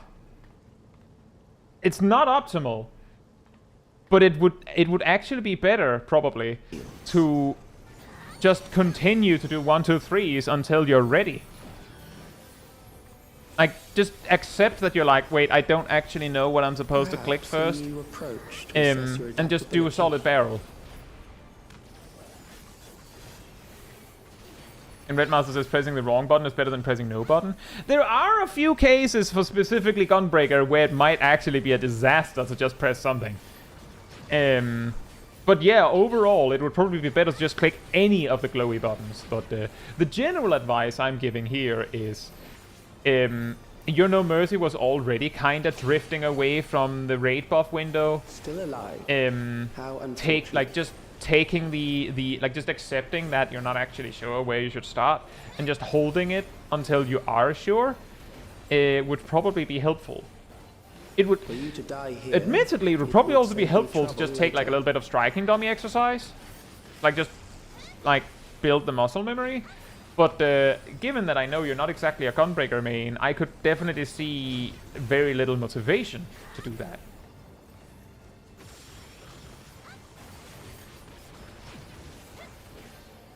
And there it happened again, by the way. Like, I can specifically see that there is a somewhat consistent situation that you get into the burst, And then you go, right, what was it I was supposed to do? Like there, you like it's a little early, but it was basically a late weave no mercy, and then you couldn't follow up properly. Part of the problem there is also that you spent cartridges you didn't have. For you to die here, Like you spent cartridges you didn't have to spare. Like that one should probably not have been a burst strike. And then you go into the burst, and I imagine on this specific burst, you went into it and went, oh right, I can't afford double down. Or Gnashing Fang. Well, that's awkward. How do we fix that?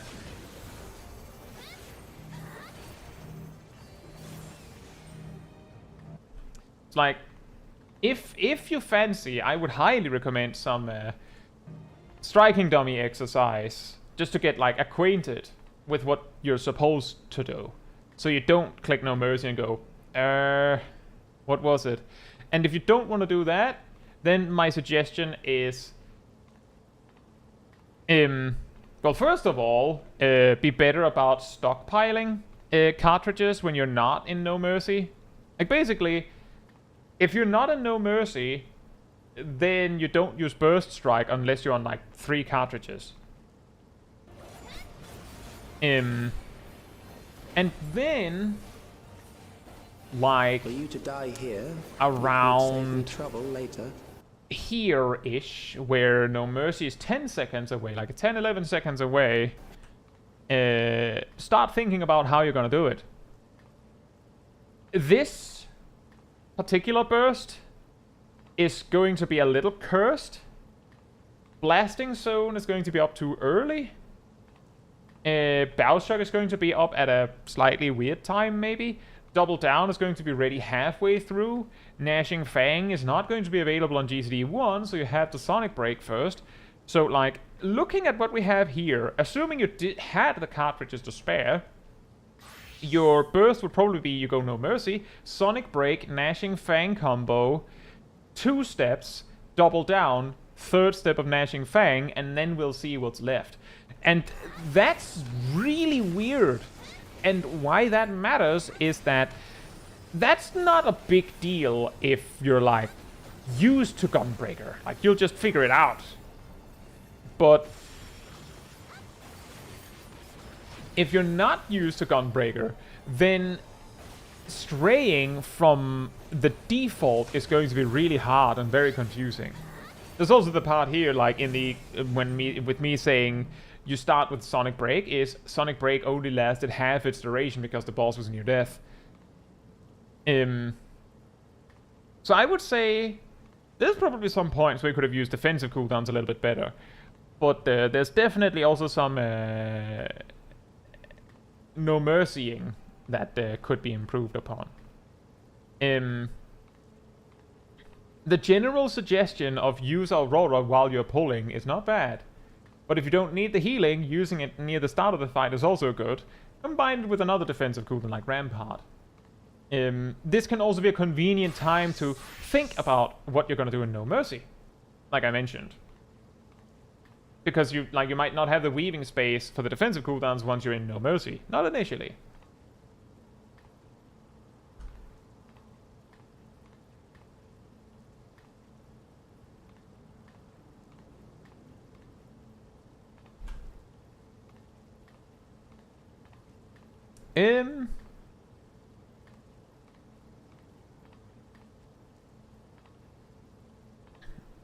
Is Gazel still here? Because then we could do this one and then one of the M7 SPOBs.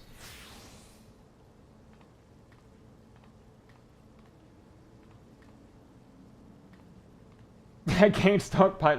My best suggestion, Nox, would be to try and get used to some of those jobs. Like, just pick one.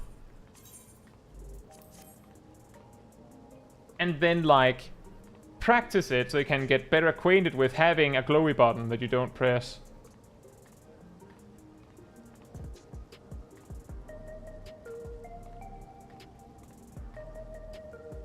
Yes, as I think I performed poorly in this clip. I mean... I think this is a meme land. So, who knows?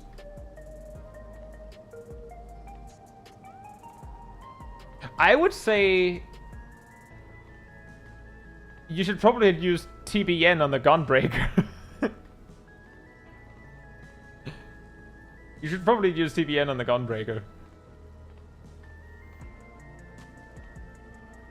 Also, just for a moment here, the huge comedic effect of the Dark Knight and the Gunbreaker being the ones with tank stands on. Not the Paladin or the Warrior, for some reason.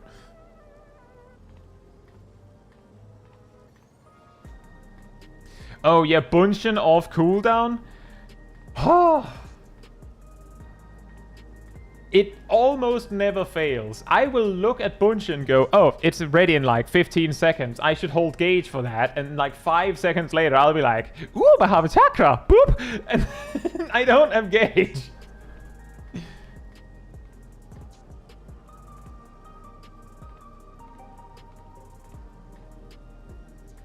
It basically never fails. I'm like, oh, right, now I have to filler. Never ever fails. By the way, interesting myth I ran into. I have mentioned in a somewhat recent Mythbuster that Bunchen and Phantom Kamaitachi are pets, right? Everyone on the same page on that? Bunchen and Phantom Kamaitachi are pets.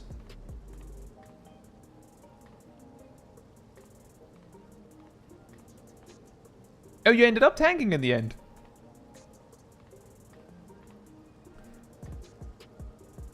Good luck, Tongue. Pet the Bunchen. Yes, yeah, exactly. Because Phantom Kamaitachi is a pet, in a full party, it is more like 552 potency rather than 600, relative to, like, your potencies.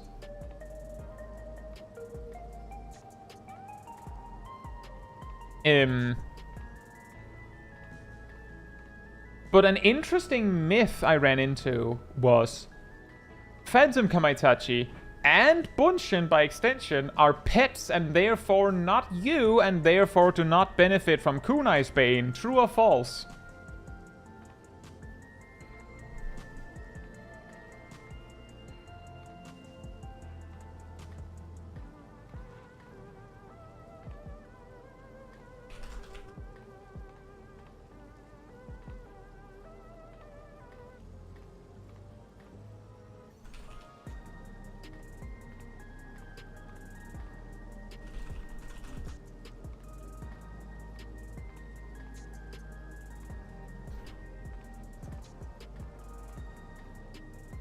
It is interesting, because looking at HP alone, you'd think that you have the better gear between you and the Gunbreaker, I think.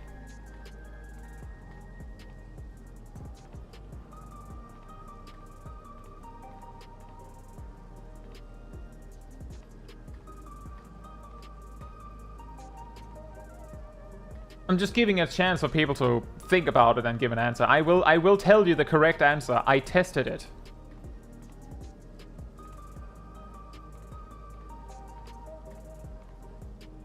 So I'm not just going, do you know?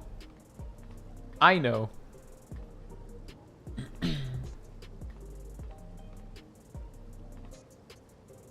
It seems like the agreement is false. Mr. Bright says true. The correct answer is false.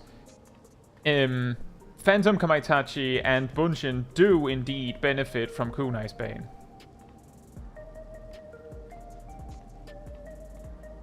And the way you test it is, of course, by using Phantom Kamaitachi on a striking dummy and then trying it again with Kunai's Bane and observing that it does about 10% more damage. That's it.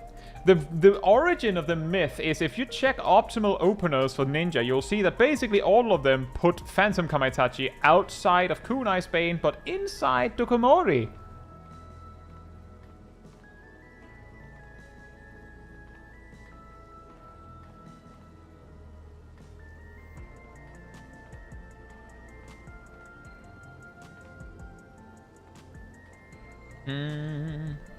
Yeah, this without raid buffs, I think Gunbreaker does better, or am I just bad?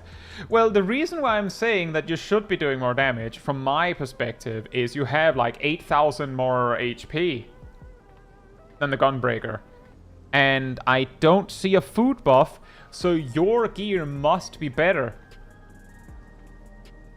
So unless it's like their weapon is better than yours or something, then you should have the item level advantage over the Gunbreaker. You have food buff at the bottom? Oh, there! Wow!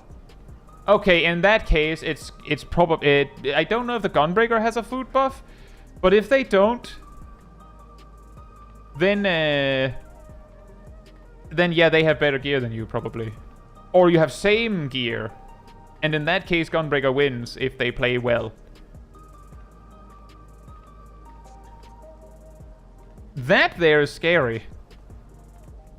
I'm wondering why the warrior is not using nascent flesh. Your living dead didn't even activate.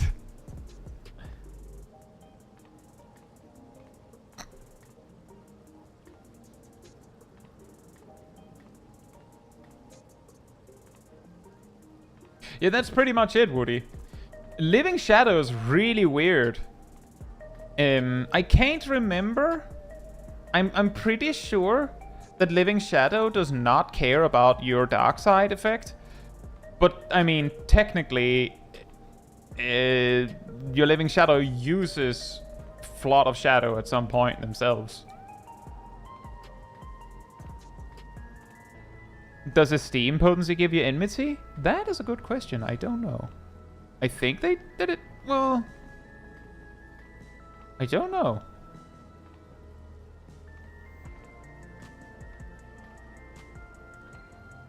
I don't know.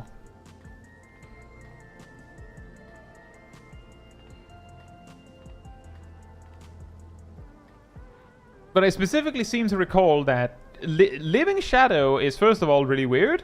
But if I remember correctly, Dark Side, which is the buff from Edge of Shadow, doesn't care. Like, it isn't relevant for your Living Shadow. But that kind of makes sense because Darkside is not even a buff on you. It's just an effect that is there invisibly. But more interestingly, Living Shadow does not do 20% less damage because Living Shadow is not a tank.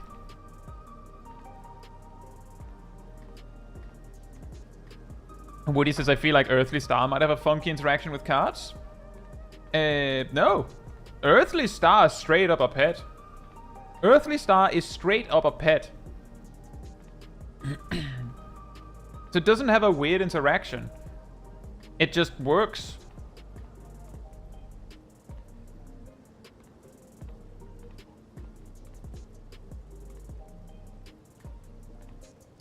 Hey, Tape. Hope you're doing well. I believe the myth is that Divination is a raid buff, hence it applies to pets, whereas cards are singular target-specific buffs, so they don't apply to pets. Which is false, by the way, because your pet will benefit from the damage buff anyway, if it's on you. At least if my memory serves. Nice. Very nice.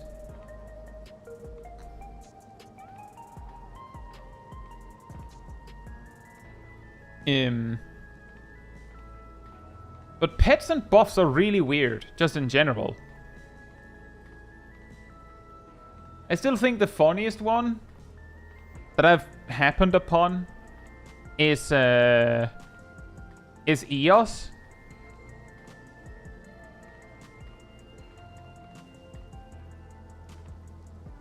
I have checked that, Woody.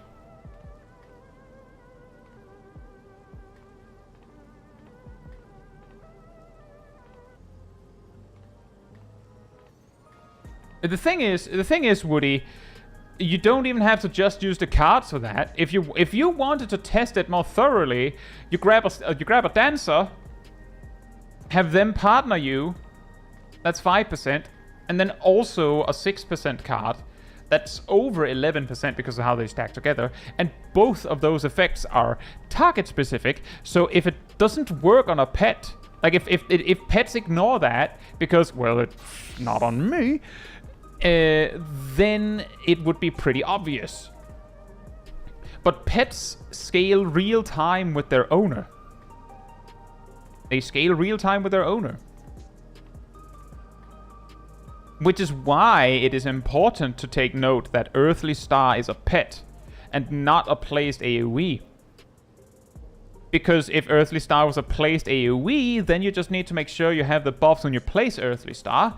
Whereas when it's a pet, then you have to make sure that you have the buffs when it explodes.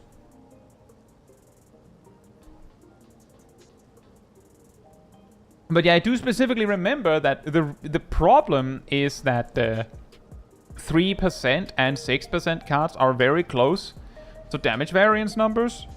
So you'd need a lot of data. Or a testing method that is more than that, to be sure.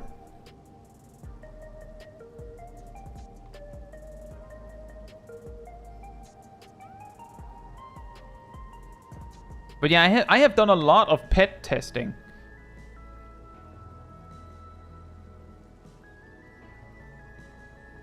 Is Salt and Darkness a pet? Is Salt and Darkness pet damage? I believe I tested that back in Endwalker and found that it is not pet damage.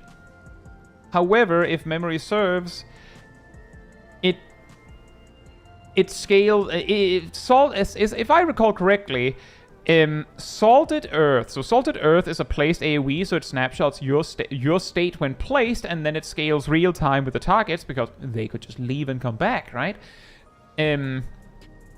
Salt and Darkness is technically a spell you use that is just located where your Salted Earth is. So that one snapshots when you use it.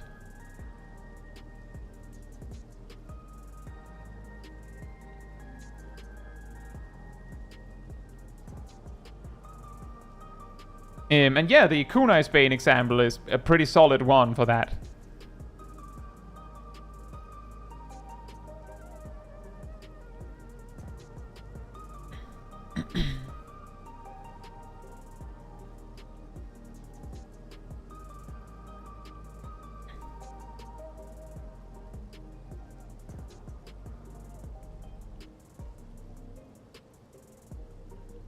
Hey, Kanto-san, hope you're doing well. Well, Sally, it's really weird. Doton is also placed AoE. I'm pretty sure Hollow Nozuchi is basically considered an attack you cast. In the same way that it snapshots real time with you. But that is also an incredibly ironic scenario with Ninja. Ninja is the only job with a placed AoE and a debuff on the target that increases damage done. And not only do they actually have two of them.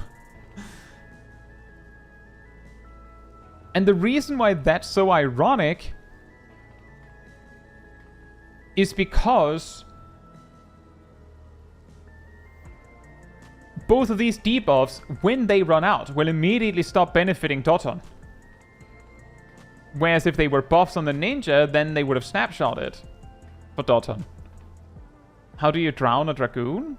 Or, I don't know. Put an AoE marker at the bottom of the pool.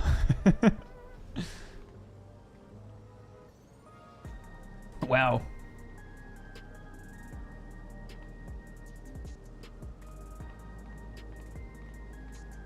Elsa says, I made an extremely stupid mistake at the final boss. I'm going to guess, before I see it, that you fell in the pit.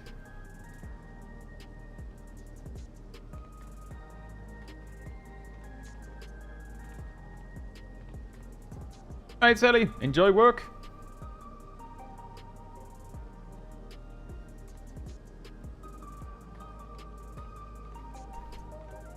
Nox says, we tested. Living Shadow does generate enmity for the Dark Knight. Great.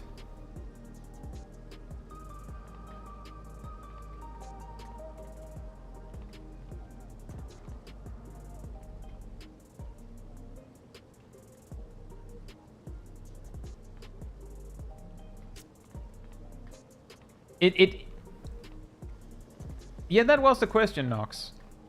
I think it was Cole that asked. Uh-oh. Oh no. Oh no. Oh no.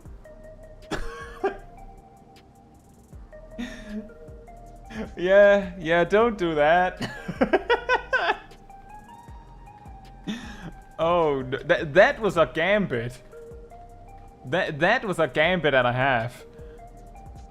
The 50-50 whether the AoEs go through you and knock you up, or they don't, and if they knock you up, it's just over.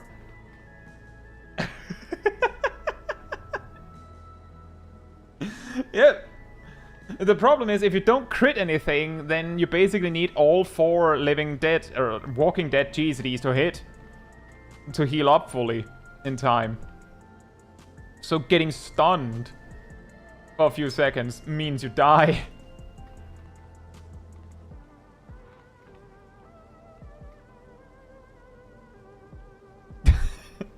That is pretty funny.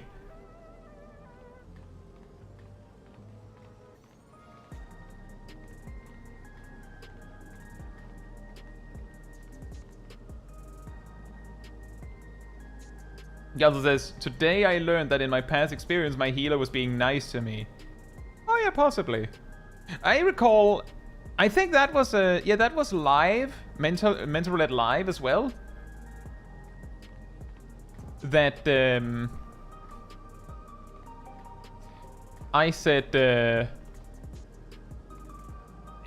on the was it Fist of the Sun, the one with the Dr.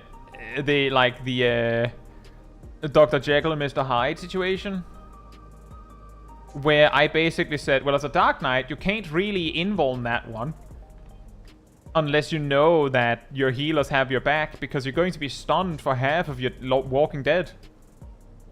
And if the healers don't have your back, then you're just gonna die.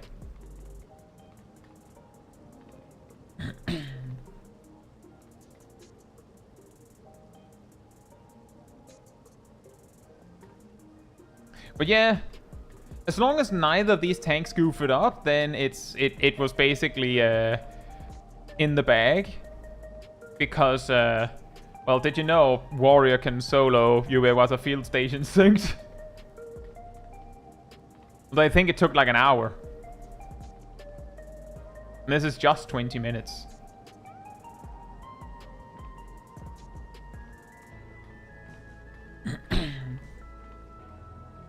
No, I don't think it was that bad. Yazzle. It's a little difficult to be the designated main tank in a situation like that. Personally, I would say the best way you could have done it, like if you were to optimize this wackiness, then you should have had a different tank, main tank each pull. Because then you could have had, like, on the first pull, the Paladin just slams everything. And by the time they run out of cooldowns, maybe not Hallowed Ground, the pull is over. And then maybe you have yourself do the next Giga pull, or AoE pull, and then you slam everything. And because you don't have to tank 2 pulls in a row, you can use Shadowed Vigil and Rampart and both of your Ablation charges and Reprisal and Arm's Length and as many TBNs as it takes.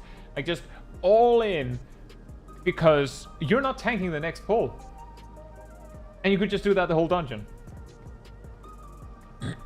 Arguably, given that you're probably not going to need all that for the boss, it would probably, like, if you were to optimize even harder, you have 2 tanks deal with each pull. So, like, you have one tank half of it, and the other tank the other half, and they both just slam everything.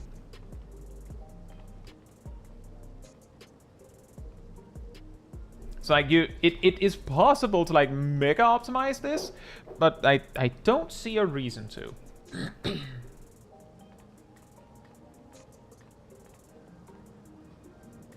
Is Milo still here?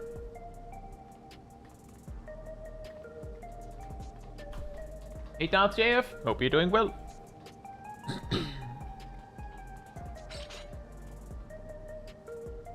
He's AFK in game. But we can take Shaq's POV then. This is probably going to be the last clip for tonight. But we're going to review Shaq's POV of... is it the first one or is it the second one? But the M7S.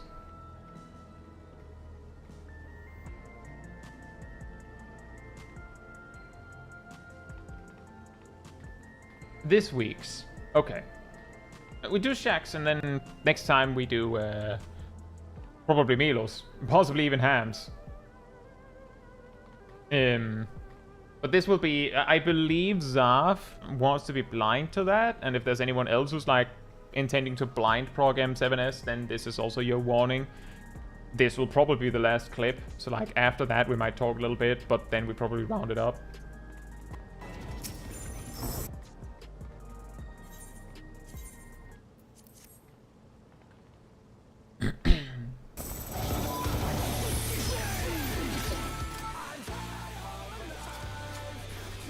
Gazel says, do we have an Aradol's POV? We do not.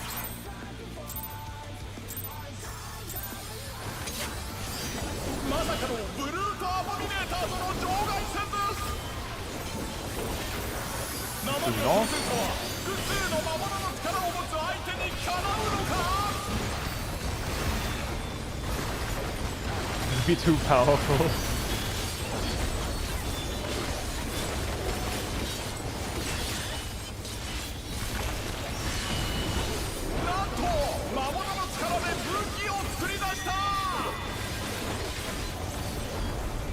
Oh, that is a convenient one, the smash there. And the donut.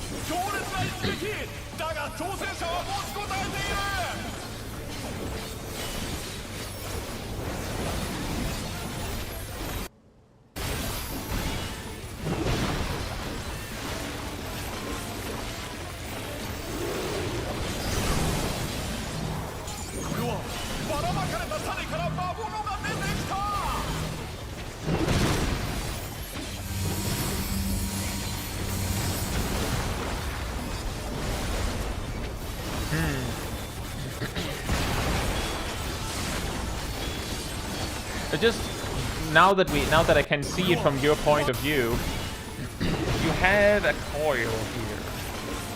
I'm just going to take note of this.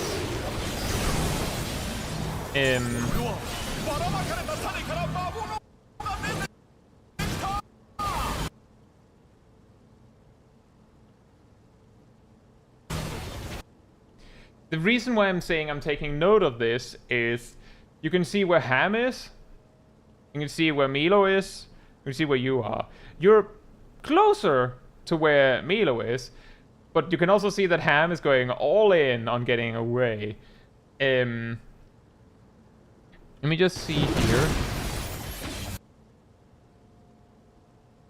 Hypothetically, if you could take a step back, it would make this triangle bigger. The reason why I'm even looking at that is because you have two coils. So at this very specific point, you could step out of melee range and coil. Tay says, is that where Party Finder does spots? Tay, here's a piece of advice. Assume when you see my static do something that is not what Party Finder does. We're doing Kindred uptime, which is not what Party Finder's doing.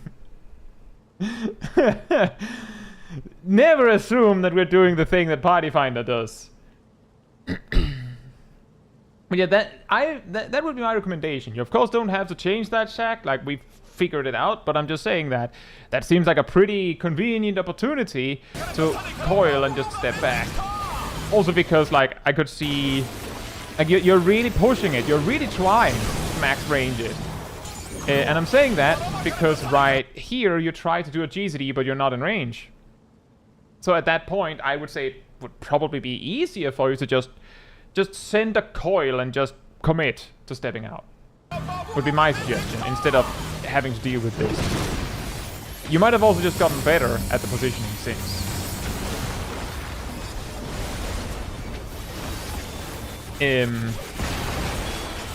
It's also possible that you know something that I don't, and you're like, yeah, but if I used a coil there, then I wouldn't be ready to reawaken in time.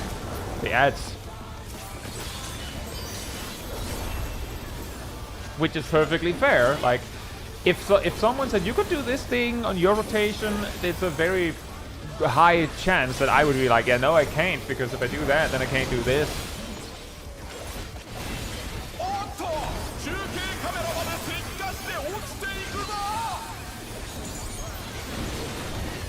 The scuba move, is it because OCE uses fixed seats?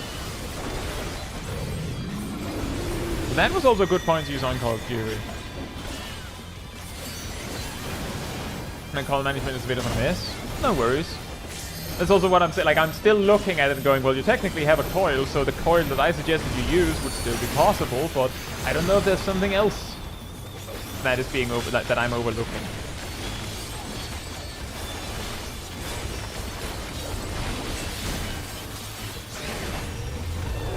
Oh, that's spicy.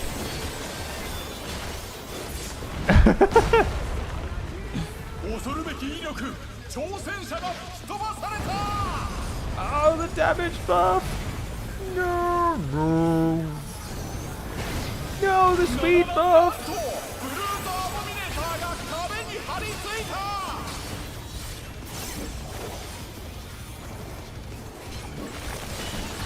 Scuba Move says we have markers of phase 2 seat positions, but are you using locked or fixed seats? Yes, there's a difference.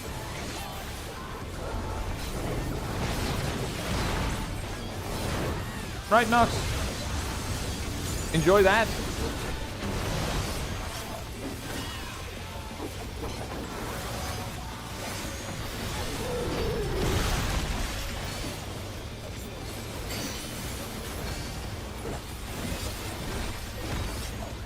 Next is I found out if I mega greeted on the 2 minute, the second Ouroboros would be ghosted. Right.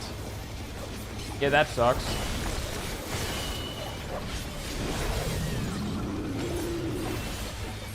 Enjoy your night rust.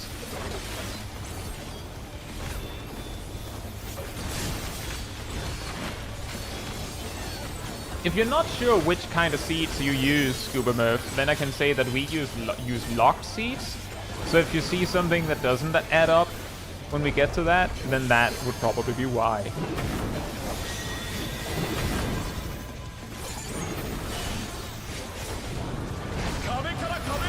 Oh boy. My suggestion here,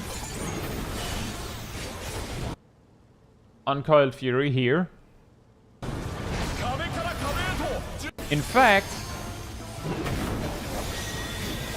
probably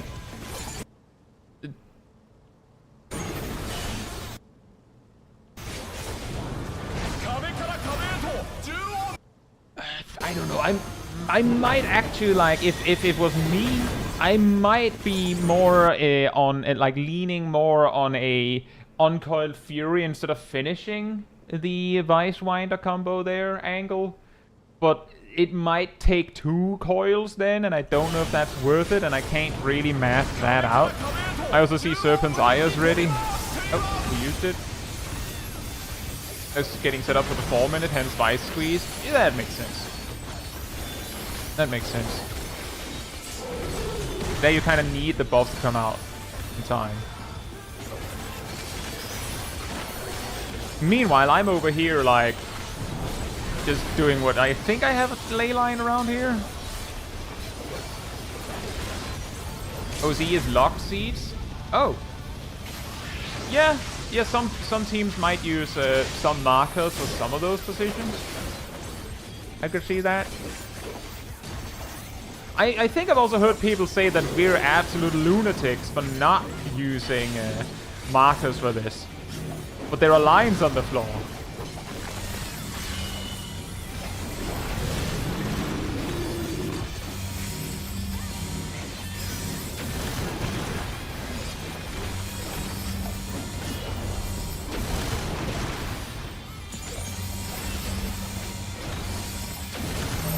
So that's why we don't, like, part of the reason is, like, it's not necessarily the case that we actually need the markers in Phase 1, it's just that we learned that with them, so we're probably going to goof it up otherwise. Oh man, was our... This clear was one where I got damage down. That is sad. My damage.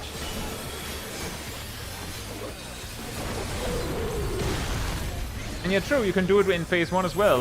I think the justification we used was also that the Phase 1 arena is more symmetric, so it'll be easier to see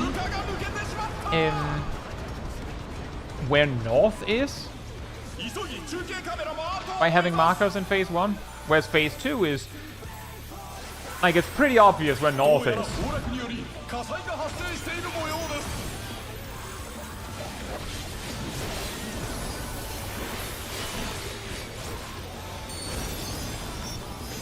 Triple weave time. It looked like a little bit more than that.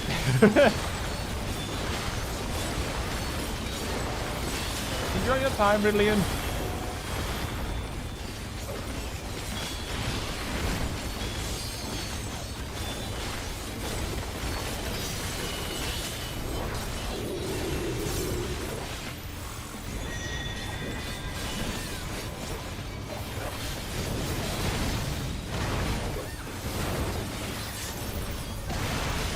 Scuba says, I won't say how many times I messed up clock positions in Phase 1. Yeah, that doesn't surprise me. As I said, part of the reason why we so dearly wanted our markers in Phase 1 was because we knew that we were going to goof up where north is without markers. So it was just better to just accept that and go, can we do Phase 2 without markers?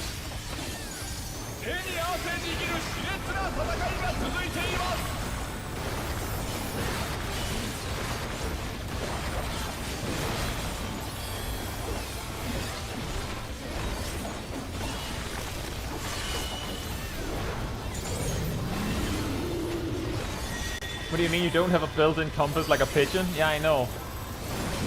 It's a skill issue.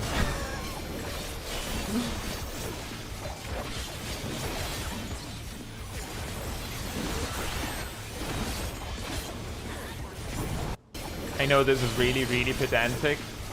I just noticed just now. Wrong combo starter.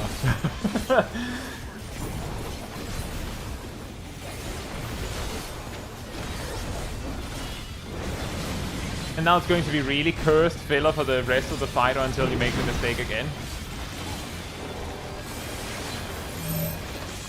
Wrong step 2.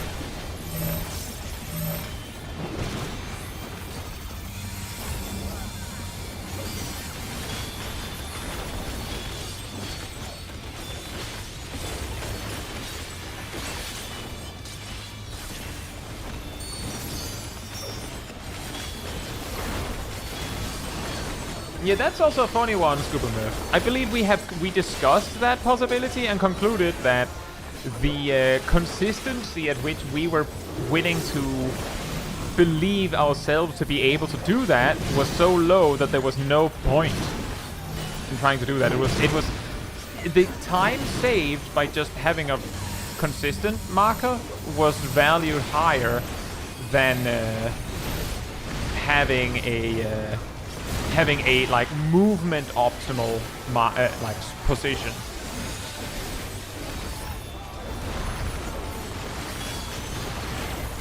Adult says I still have issues with holding my technical late enough.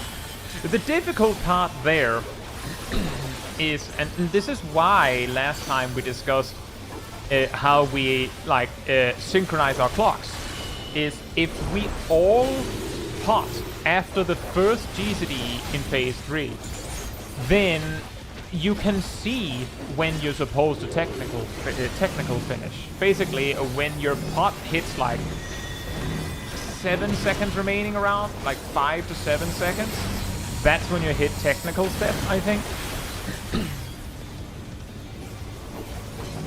And then it should align somewhat on its own.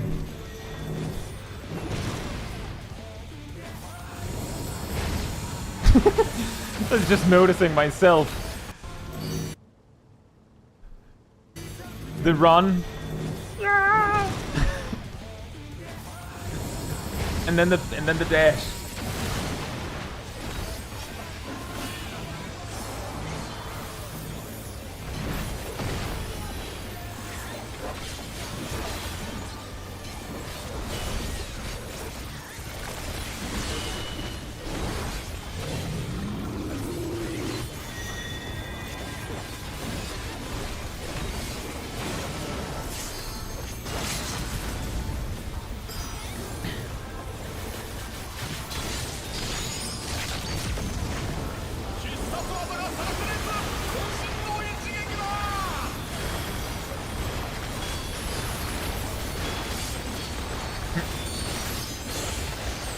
I just noticed you forgot to use your pass.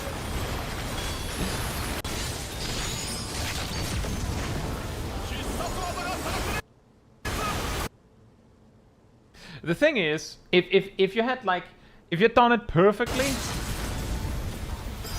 again, in hindsight, you didn't need it. Like we killed the boss. But yeah, you do Serpent's Ire. I mean, you should probably done the GCD. There, faint, pot, reawaken. But yeah, he was dead. We had it.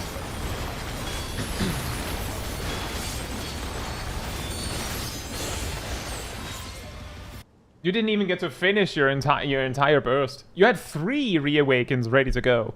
Do you think you could send all 3?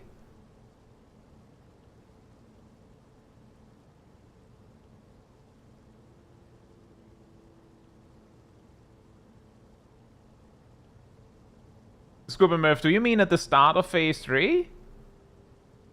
I'm pretty sure you can't pot at the start of phase 2.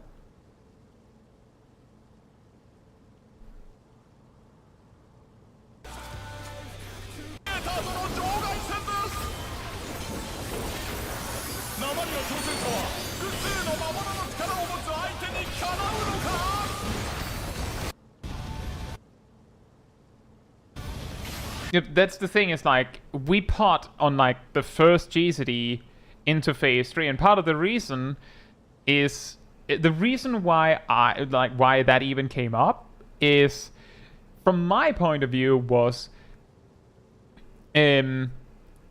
pot when you land, quote unquote, might not be as absolutely clear as pot after the first GCD.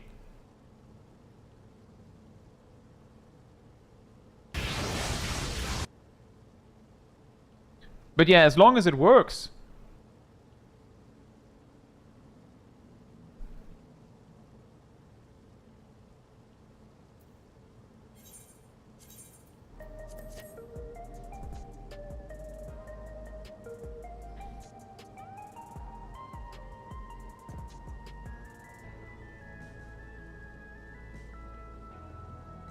Cole says since like week 2 or 3 I've been doing 0, 5, 10 pots because it dies so fast.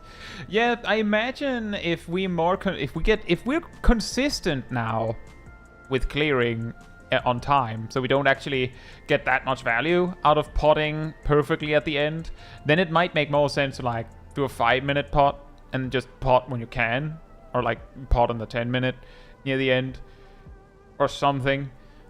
But we've had 2 clears so far, so it makes sense for us to be a little more wary. Because the thing is, potting sooner, granted, does mean that like you send out your damage sooner, but it basically means that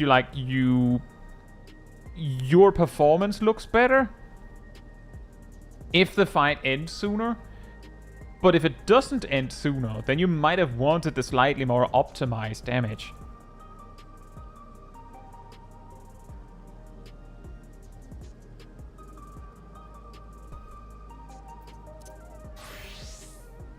Isn't 5 minutes also around the LB time?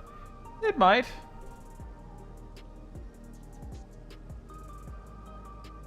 It looked like it was around there. Anyway, I feel like we got more clips covered than I had anticipated initially, but we have a lot of clips.